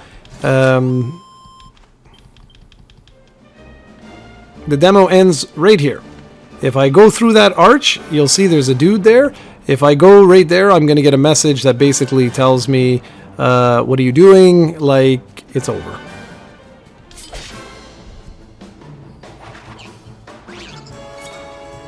Yeah, so 10... 10 is 10 is special. 10 is one I don't like talking about very much, because 10 annoys me, and I'll explain what I'm saying. It has nothing to do with the game. 10 annoys me as a topic because I find a lot of Dragon Quest fans like to talk about 10 in a negative, like they have a negative connotation to it. They're like, oh well, it's okay, it's my least favorite and stuff like that. And usually when I do some digging, no one's ever even played it. So that's one of the reasons why I tend to sort of shy away from talking about 10 outside of the Let's Play that we do, because no, and I know I'm not talking about you. It's all good, dude. I'm not talking about you. I'm just saying, like, in general, I just watched, the reason why I mentioned this, because I just watched a video the other day where someone was, like, listing, like, their top, top 10, top 11 Dragon Quest games, and, like, 10 was, like, right near the bottom, and the person in question was talking about how, like, oh, there's raids, and it's just, like, your standard MMO, and, like, stuff like that, and I just find that so annoying, like, that. It's like, you clearly did not play this game, like, clearly. But going to your comment there about what Yuji Horii said, or I think there was another producer too that was talking about it. I'm really not sure. The setup is such that to make that a single player experience, I mean, of course it can be done, right? Anything can be done, but I don't know if it should be done. If that makes any sense. I'm just not sure it should be done. Like, Dragon Quest X, part of what makes Dragon Quest X Dragon Quest X is the community. Like, it is the other people. Like, and if you remove that, I'm not sure, because it's amazing to experience the game, and it is a world, right? Like, they have made a world, and if you remove the online nature from it, then you change the world. But all this to say, okay, I want you guys to experience it, like, I really do, because the story is phenomenal. The little, like, vignettes that they have for the stories are fantastic. It's a Dragon Quest, like, through and through, like, through and through. And, Kaon, I forgot to say, congrats, dude. 200 hours, ugh. I don't have that time anymore. I don't even know when I'm going to play that. Excuse me. But I hope you guys get to experience 10 in some way, shape, or form. I'm just, it's not looking very good. It's really, really not looking very good. And so I'm not sure what's going to happen with that. Okay, how are we doing here? What are we? Level 17, 18, 18, 18. Just realized that you guys have been watching an hour and 40 minutes of me running around in a circle. It's not exactly the most entertaining thing. And I lost my light. Damn it. I took out the guide, the Japanese guide, which I don't understand. What happened to guides? Like, for real, guides rule. Like, a good guide is awesome. You can still get to experience the game and stuff like that, but, like, man, this sucks. Like, I miss a good guide.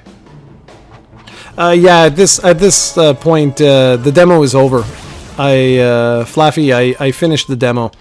So I'm grinding out. I'm basically doing, like, the last things you can do in this demo, and we're just chatting. That's pretty much all there's nothing else I can do. The demo is 100% complete. I'm just gonna go through after, and pick up a few treasure chests that I've missed and stuff like that. That's why I took out the guide, so that I could look at the old maps, the Japanese maps, and just see where different treasure chests are hidden and stuff. Yeah, exactly. Like, good old manuals. I miss some of these things, man. I do miss it. And you know what? Like, we could talk about that. We could talk about physical versus digital. I know on the channel I have a lot of people that are like, physical forever, it rules. And I am certainly one of these people that likes physical releases. And for a reason that is not always necessarily the same as it's not always like the same reasons as other people. For me, it's it's like I look at it like when the PSP store is taken down, you know, or like the WiiWare store is taken down. Those things are gone, man. Like, they're gone forever, and that kind of sucks. And I understand that you can back up your games and all this sort of jazz. I get all that. I totally get all that. But it's like, I don't know. I just find that like when they did that, I'm like, you know, Castlevania Adventure, what was it, Rebirth or whatever? Like, it's gone. You will never be able to get that again. And that's sad, man. Like, if I didn't buy that, it's over. And that's really, it's kind of sad. I just find it sad is all. Now, what I do like about digital, and I'll be very, very open and honest about it. What I really like about digital is that I don't need to have a gajillion, games. Like, I don't have to have 1,000 games sitting beside me like I do in boxes and all stuff like that. And that's cool. I mean, that is cool that I don't have to worry about that. Okay, what time is it here? So I'm gonna probably got like another, I don't know. We still got some more time. I'm just gonna look, turn my little light on here somehow. Okay, bear with me, guys. I'm attempting to do something that might cause the destruction of everything on Earth. Where is it? There we go. Okay, Earth is still here. Good, because I just turned the light on. I had to plug in something. I want to see where we left. Like, where are we in terms of the world? Because, okay, so how far back can we actually get?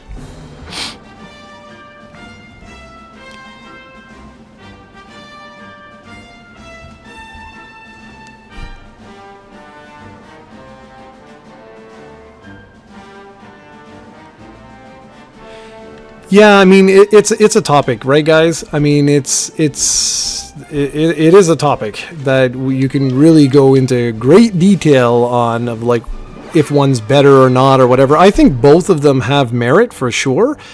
I just think that like the benefits of digital only, like for Steam, I absolutely love it. I mean, I have games I downloaded a decade ago and they're not going to go anywhere, you know, and I love that.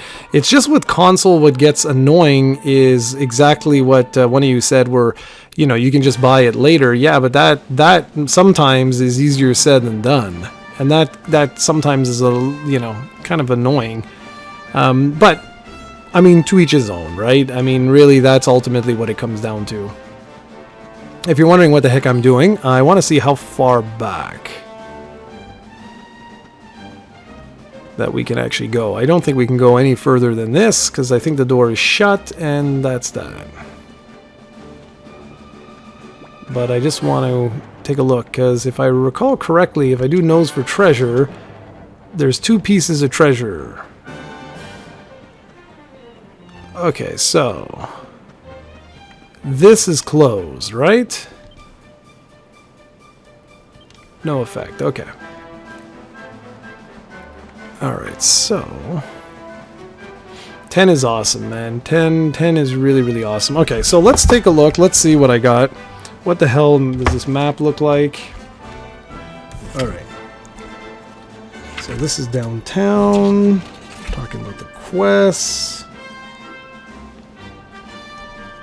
See, I should have done this before this ended. Here we go. No, that's with the water. Do.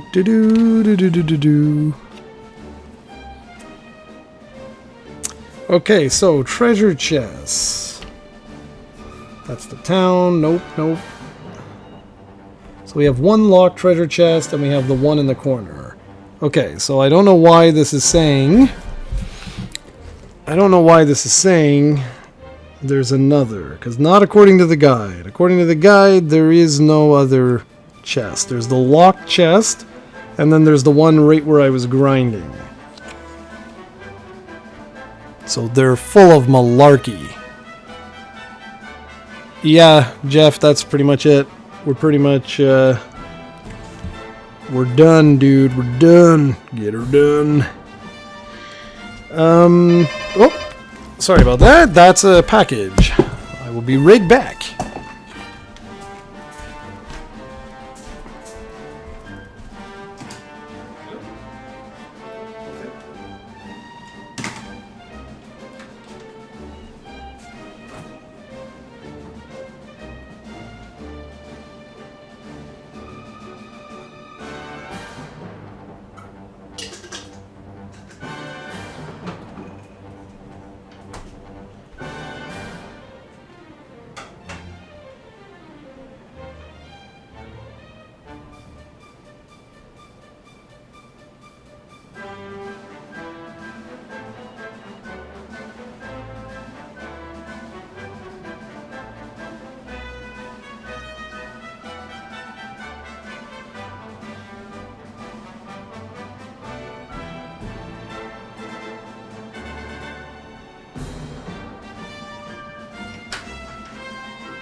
Alrighty. My cat saying hello. Sorry about that, guys. Yeah, Mini K, it might have. They may have added a few things, but it's good to know that I didn't really actually miss anything. So pretty much the only thing that's left for me to do right now is to grind. There's literally nothing else I can do. That was baby. All that crying was baby.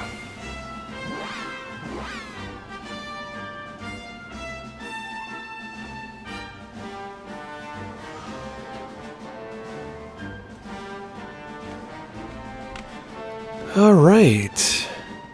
Oh, we really don't have much to do here. Just got another package, and guess what's in that package? More Dragon Quest stuff. And guess who's talking? Hello, little one.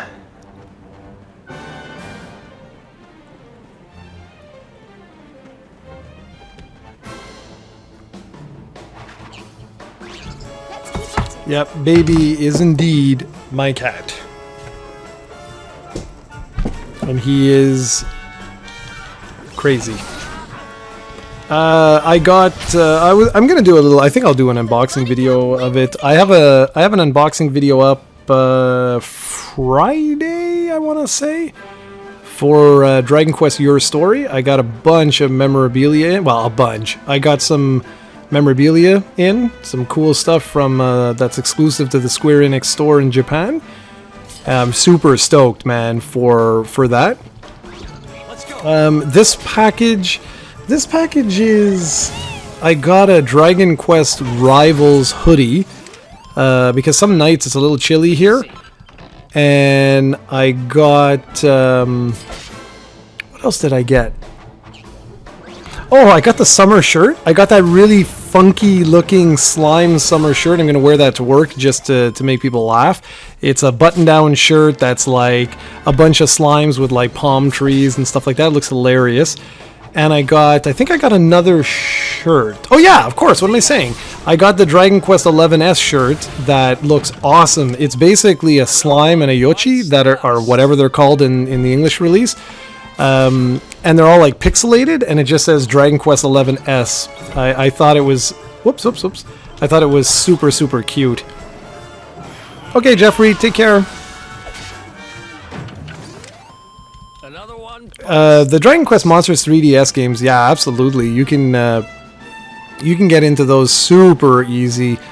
Especially considering if you play through emulation, there's all kinds of English translations. I think they've all been. I think there's patches for every single one of them, if I'm not mistaken. And no, I have not seen My Story, not yet. I'll be honest, I was a little disappointed with the with the turnout. The movie did not do great. It was on the charts for 3 weeks, and then it just crapped out, and that was that. I don't think they're very pleased with that. So the good news with it not performing well is that it'll be released on Blu-ray in no time, which is great. So I'll be able to watch it. I'm hoping for an official translation. That'd be great, and that's not uncommon for them to do something like that on a like an actual movie. But even if it doesn't, it doesn't really matter. I'm purchasing that right away, and knowing Square Enix, there's going to be some Omega Super Deluxe version, like a Square Enix store exclusive for sure. Easy. Ah, good. I wanted another one of those for her. Been waiting forever. Nice. There we go. Now we can actually do something. So Joker 3 Professional does not have one, eh?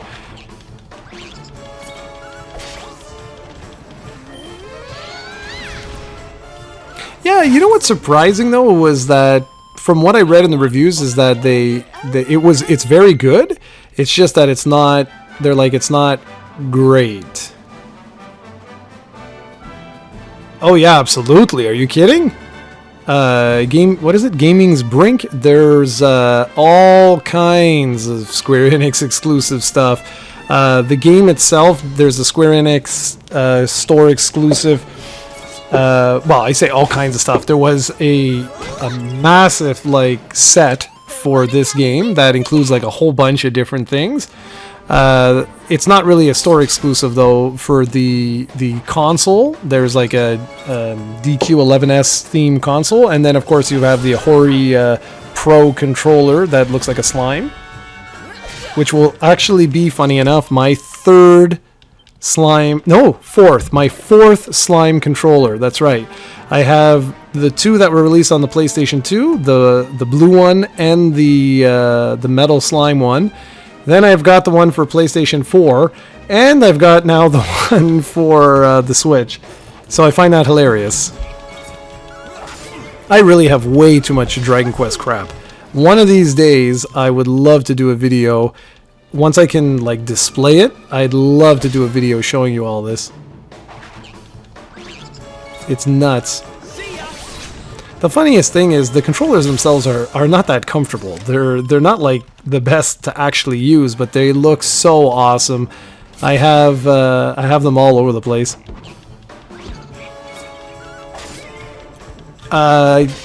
Cran, do you remember when we got our packages in? Easy. I don't remember. I bought Cran the collector's edition thingy. It came with a whole bunch of stuff. It came with basically both versions of the game and a couple of trinkets and stuff like that. I don't remember when it arrived though. I don't recall. So she might. I don't know if like how much later from the release it was. I actually had purchased the digital version of the 3DS version. That was the first one I played, and just because it was fitting, I found it very, very fitting. Like so much of the series was on it. No, yeah, Cran for sure. I was just mean like, like, would you think it was like a week after launch, 2 weeks after launch? Like, I don't remember how fast shipping was, because it came out in July. That's when the game hit. But I don't remember like how fast the shipping and all that jazz was. I don't, because well, we'd have to look at the video. When did I do that video? That would have basically. Yeah, okay, so that's about right. So like for this one, I'm gonna buy it digital. So like I don't have to worry about that. I'm gonna buy this one digital. I already have the physical versions all coming in, so I'm not, like it is what it is. But I'll be able to play it when it comes out. Hopefully. Everything, though, depends on school, and that's what sucks. Because if I have too many assignments and stuff like that that I have to work on, I'm just not going to take the chance to play this, because if I do that, I'm going to end up failing my last year of my MBA, and I'm not going to do that. I have to open that box, though, and see. I'm pretty sure that's what it was. I think it's 3 t-shirts. I don't think there's anything else. Although the box feels a little bit heavy. And then the next box that I have coming in next week. So August 11th, so there you go. Okay, so yeah, Cran, they would have been around 2 weeks then. That's about right. Which is not bad. That's not bad. You gotta think it's coming from the other side of the planet.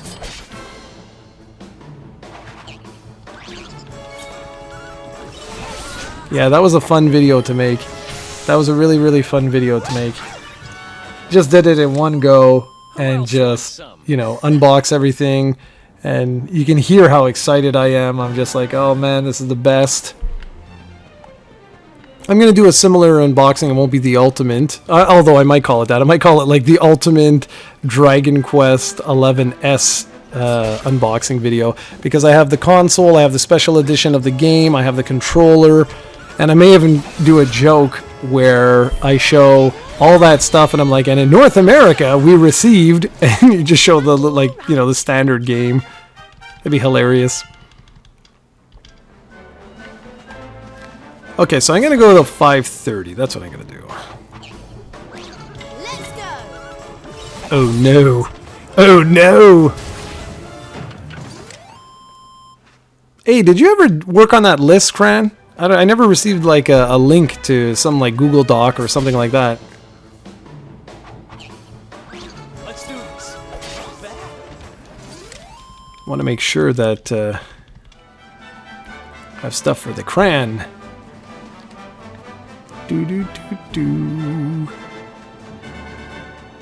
Yeah, we'll do this for about 20 more minutes, and then I'm gonna get ready for my team meeting of doom. Yeah, I want like a wish list, because oftentimes I'm traveling and I'm on the road, or I'm working on projects and stuff like that. I know it might seem like the lazy way out, but it makes my life a lot easier if I have like a list of gifts. It doesn't have to be gifts, but like ideas, you know, things that Cranberry's interested in, whatever, and then I can just say like, okay, so I'm gonna get her like these 2 things, these 3 things, whatever. It just makes it makes my life a lot easier than well, sometimes it's no problem, right? Like you'll be like, oh, I want to get this for whatever, and I'll just pick that up. It's the same with Steven. So Steven, he's got a list on Amazon, and that's what he constantly does, and it just makes it a lot easier. We don't have to worry about, you know, thinking of some extravagant thing, and sometimes it's so hard to do because of so much, you know, you're so busy. There's so much crap going on. Told you I was tough. And how's school going? Well, school hasn't officially started technically yet. It starts on Friday. So it's going great. I got all the books, already did all the readings for the week. Actually did some readings for next week, which is fantastic. I had no intention of making this video today, like none whatsoever. I just wanted to come in and chat. Yeah, so school for me, I don't know if I said it or not, but I'm taking an executive MBA. I've been working for 20 years, and I wanted to go and get my master's, but I didn't want to just get an MBA. I thought that was kind of ridiculous. I don't want to, you know, essentially be with children.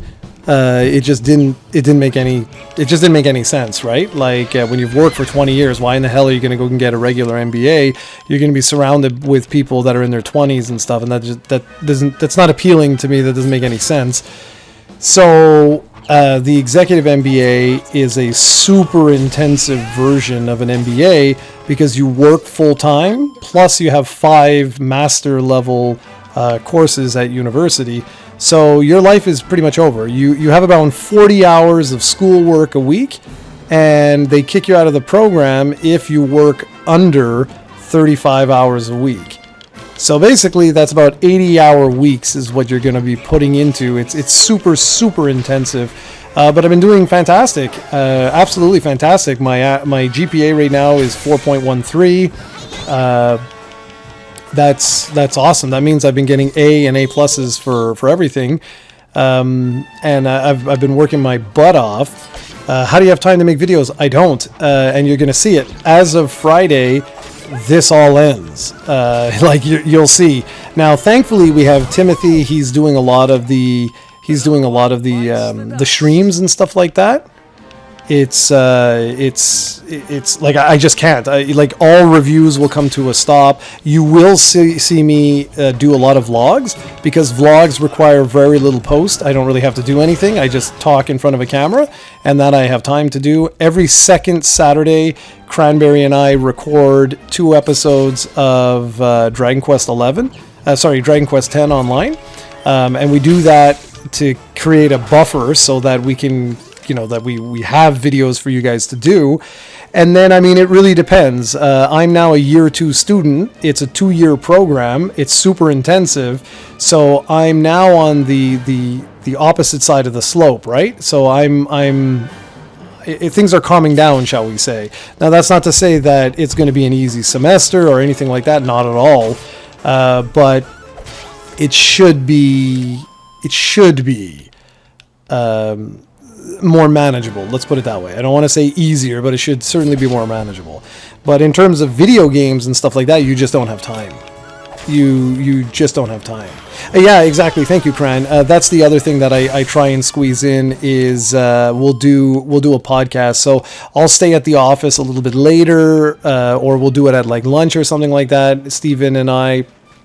And we'll squeeze out a podcast, and Cranberry will go ahead and get us footage, which is such a help, because if the podcast is an hour and 10 minutes, something like that, I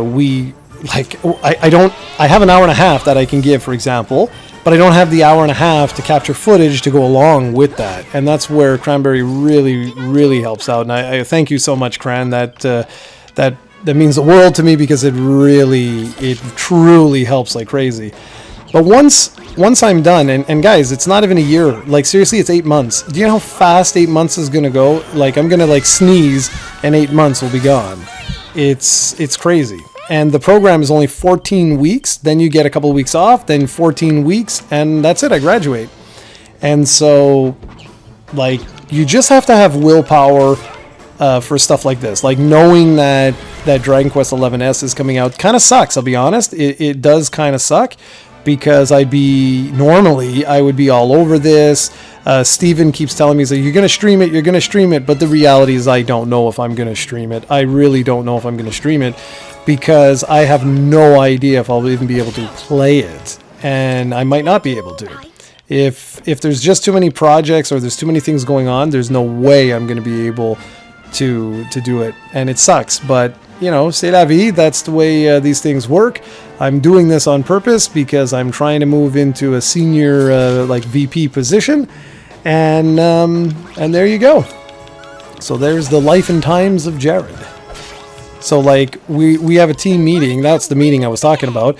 We have a team meeting at 6. It's 5:15 right now, but I'll get off of here probably like 5:30, something like that, only so that I can open the box, put whatever is in there away, and just get ready, have a quick drink, maybe a little snack or something like that, and then get ready for my team meeting. But my team meeting, the purpose of the team meeting is to prep us for Friday. And even though school hasn't even started yet, all of my team is like this. Like you have to take this super serious, and my team is made up of 4 other people that are all director level, chief financial officer level. Like they're all way up there people, and so they take this stuff exceedingly serious, and it's good. I was even voted class president, which was really cool.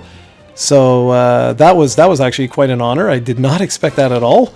So that was cool. And nobody knows about this, which is really funny. This is like my double life. I'm like the nerdy Batman. So You know, everybody knows me from like the business side, and they know me from school, but nobody has any idea that I make videos on video games. Nobody, absolutely nobody knows this. So it's kind of funny. Oh, thanks. Thank you very much. I actually just went last Friday. We had a banquet for the year 1 students, and I was the MC there, and I was giving a whole bunch of speeches telling them, you know, it's going to be rough. It's going to be really rough, but if you stick with it, it's worth it. I mean, it's going to be one of my proudest accomplishments will be going on that stage, getting that diploma to say, like, I actually did this. I worked full time and suffered through 5 courses a semester, and I survived, and I'm going to be very proud of myself for that. And you should make music one day, Kaon. You and Cranberry go together and make music. It'd be legendary, or as I would say, glorious. Yeah, I have no idea how I did this, to be really honest. A lot of the year 1 students came up and they were talking to me at the banquet, and they were like, how do you do this? And I'm like, I don't know. I think it's our species. I think humans, we're adaptable, we're resilient, and you really see it with stuff like this. I mean, don't forget, I don't have children. Imagine adding kids to the mix. I have nothing but respect for all those people that have kids, because I can't even imagine how that must be. And you know what's crazy? 5 of the guys, five of them had kids while in the program. And I can't even imagine that. Like, having a newborn baby while you're up at 2 o'clock in the morning trying to finish your readings so that you're prepared for the next day. I have no idea. Like, for me, I'm going to start juicing myself now with vitamins, really, like, you know, cutting all sugar and stuff like that. Got to start to eat better now, because going into this program like that, you have to. It's a combination of nutrition, eating well, sleeping right, and just maximizing your time available. But you do it, and it's an amazing accomplishment if you can do it. And we'll see what comes of it. If nothing comes of it, well, you guys will know, because I'll be here complaining about it.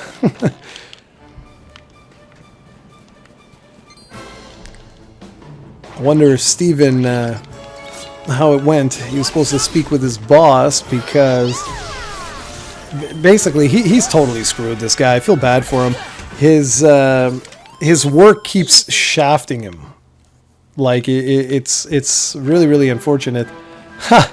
If I became a full-time YouTuber, dude, I would starve to death. I would starve. You know, Cran, you've mentioned that before. You know you can get checked for that, eh? They can tell you 100% for sure if that's true or not. It's a very simple test. Bum, bum, bum, bum, bum. Well, thanks, dude. Let's go. I wanted to do it for me. It's one of these things where I really just wanted to do it. Like, I was like, I want to see if I have what it takes. And the financial impact on this is, it's significant. Basically, it's like, do you want to put, a down payment on a house, or do you want to do this? And so I said, I'm gonna do this. I'm gonna give this my all.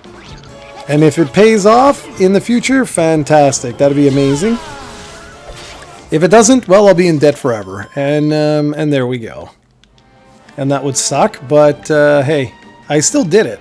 That's the way I look at it. I'm like, even if there's no like monetary gain at the end of this, I still did it. And I'm proud of myself for going through it. I got another 8 months, and I'll be on that stage, getting that diploma, and saying, damn, I worked my butt off for this.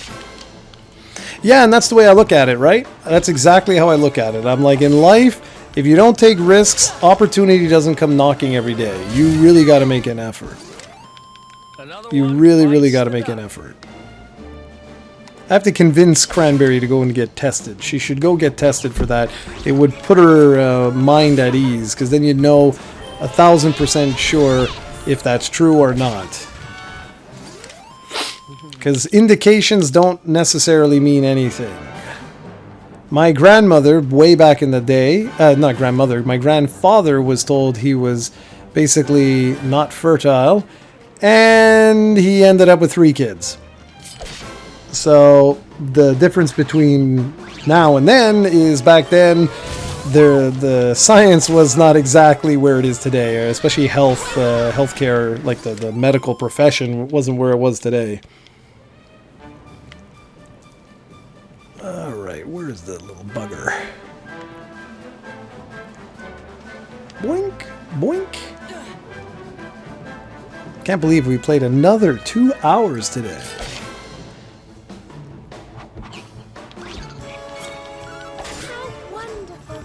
The guys are so strong.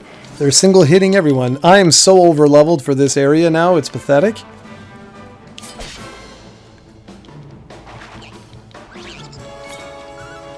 When the actual game comes out, this is going to be ridiculous.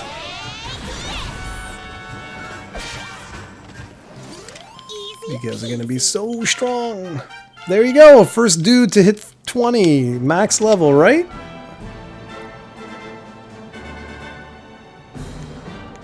Seriously. Yep. That is hilarious. So he's the first dude to hit 20.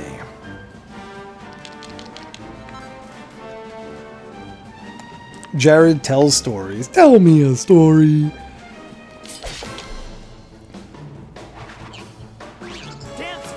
Look at that cash, though. What cash? I haven't even been paying attention. We have a lot of gold. I seriously have not even been paying attention. Let's take a look. What are we at? Oh, jeez, yeah. Yeah, that's not so bad. That's not so bad for this part of the game. That's pretty intense. I will be sure to go to the bank and deposit that so I don't do something stupid like dying. Alright. Let's get a little cozy here. Lunch is on, Jared. Yeah! Woo! Also have a hell of a lot of these crafting items here. Where is it? I probably have like a gajillion of them now. Yeah, look at this. 38 of these.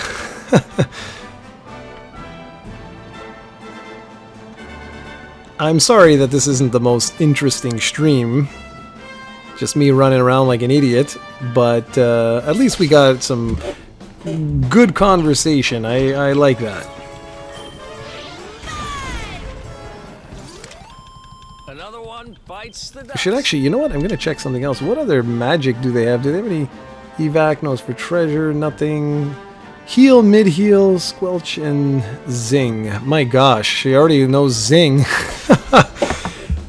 Yeah, this is a little ridiculous. Well, I'm glad you enjoy the stories. I feel like an old man. Let me tell you a story. Veronica wins again. Yeah, nose for treasure. If you go here, nose for treasure, tells you how many, Really? What would you like to know? This is, I feel like it's an Ask Me Anything. How did baby join the family? How can I talk about that? The short version of that is that a cat that one of my friends had was a stray cat that was essentially found, and it was pregnant, and it had 2 kittens. One was Baby and one was Watson.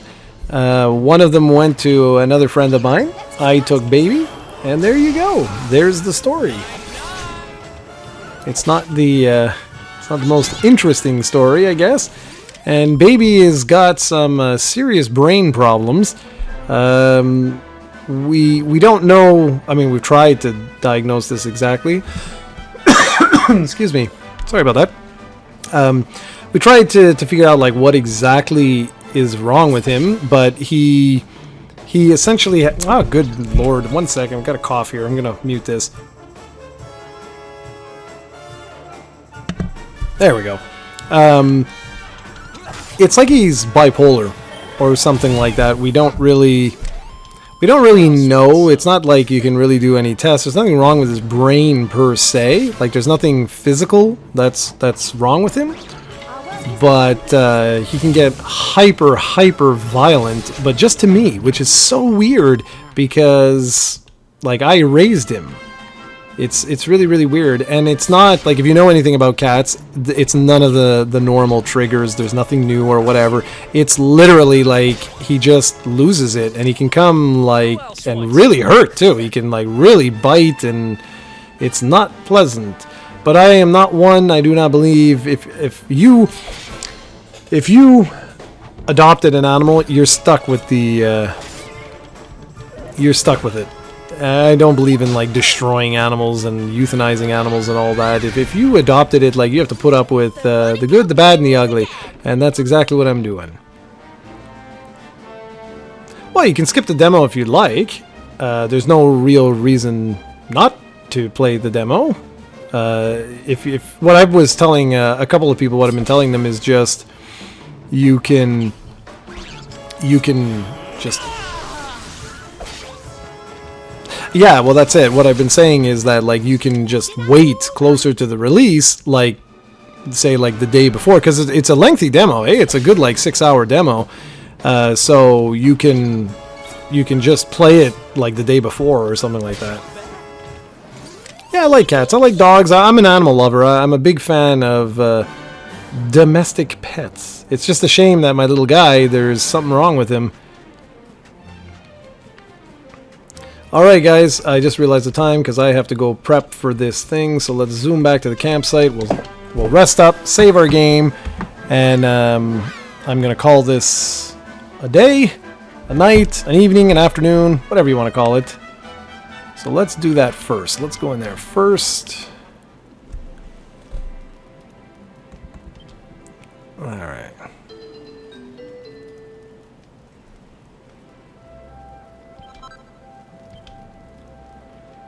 Alright, I'll do the items later. Yeah, I had a bunch of vets tell me that, oh, just put it down, there's something wrong with it and whatever. I'm like, no, I'm not going to put the cat down. I'm like, that's ridiculous. I'm like, there's, you know, I have to be a little bit careful is all with certain things. But for the most part, he's a very good boy. Alright, guys and girls and everything in between, thank you very much. I hope you enjoyed that. I don't know if there's really going to be another stream or not for this. I think we'll just see. We'll see how it goes, and we'll take it for there. So thanks for joining, everybody, and hopefully I'll see you all soon. Take care.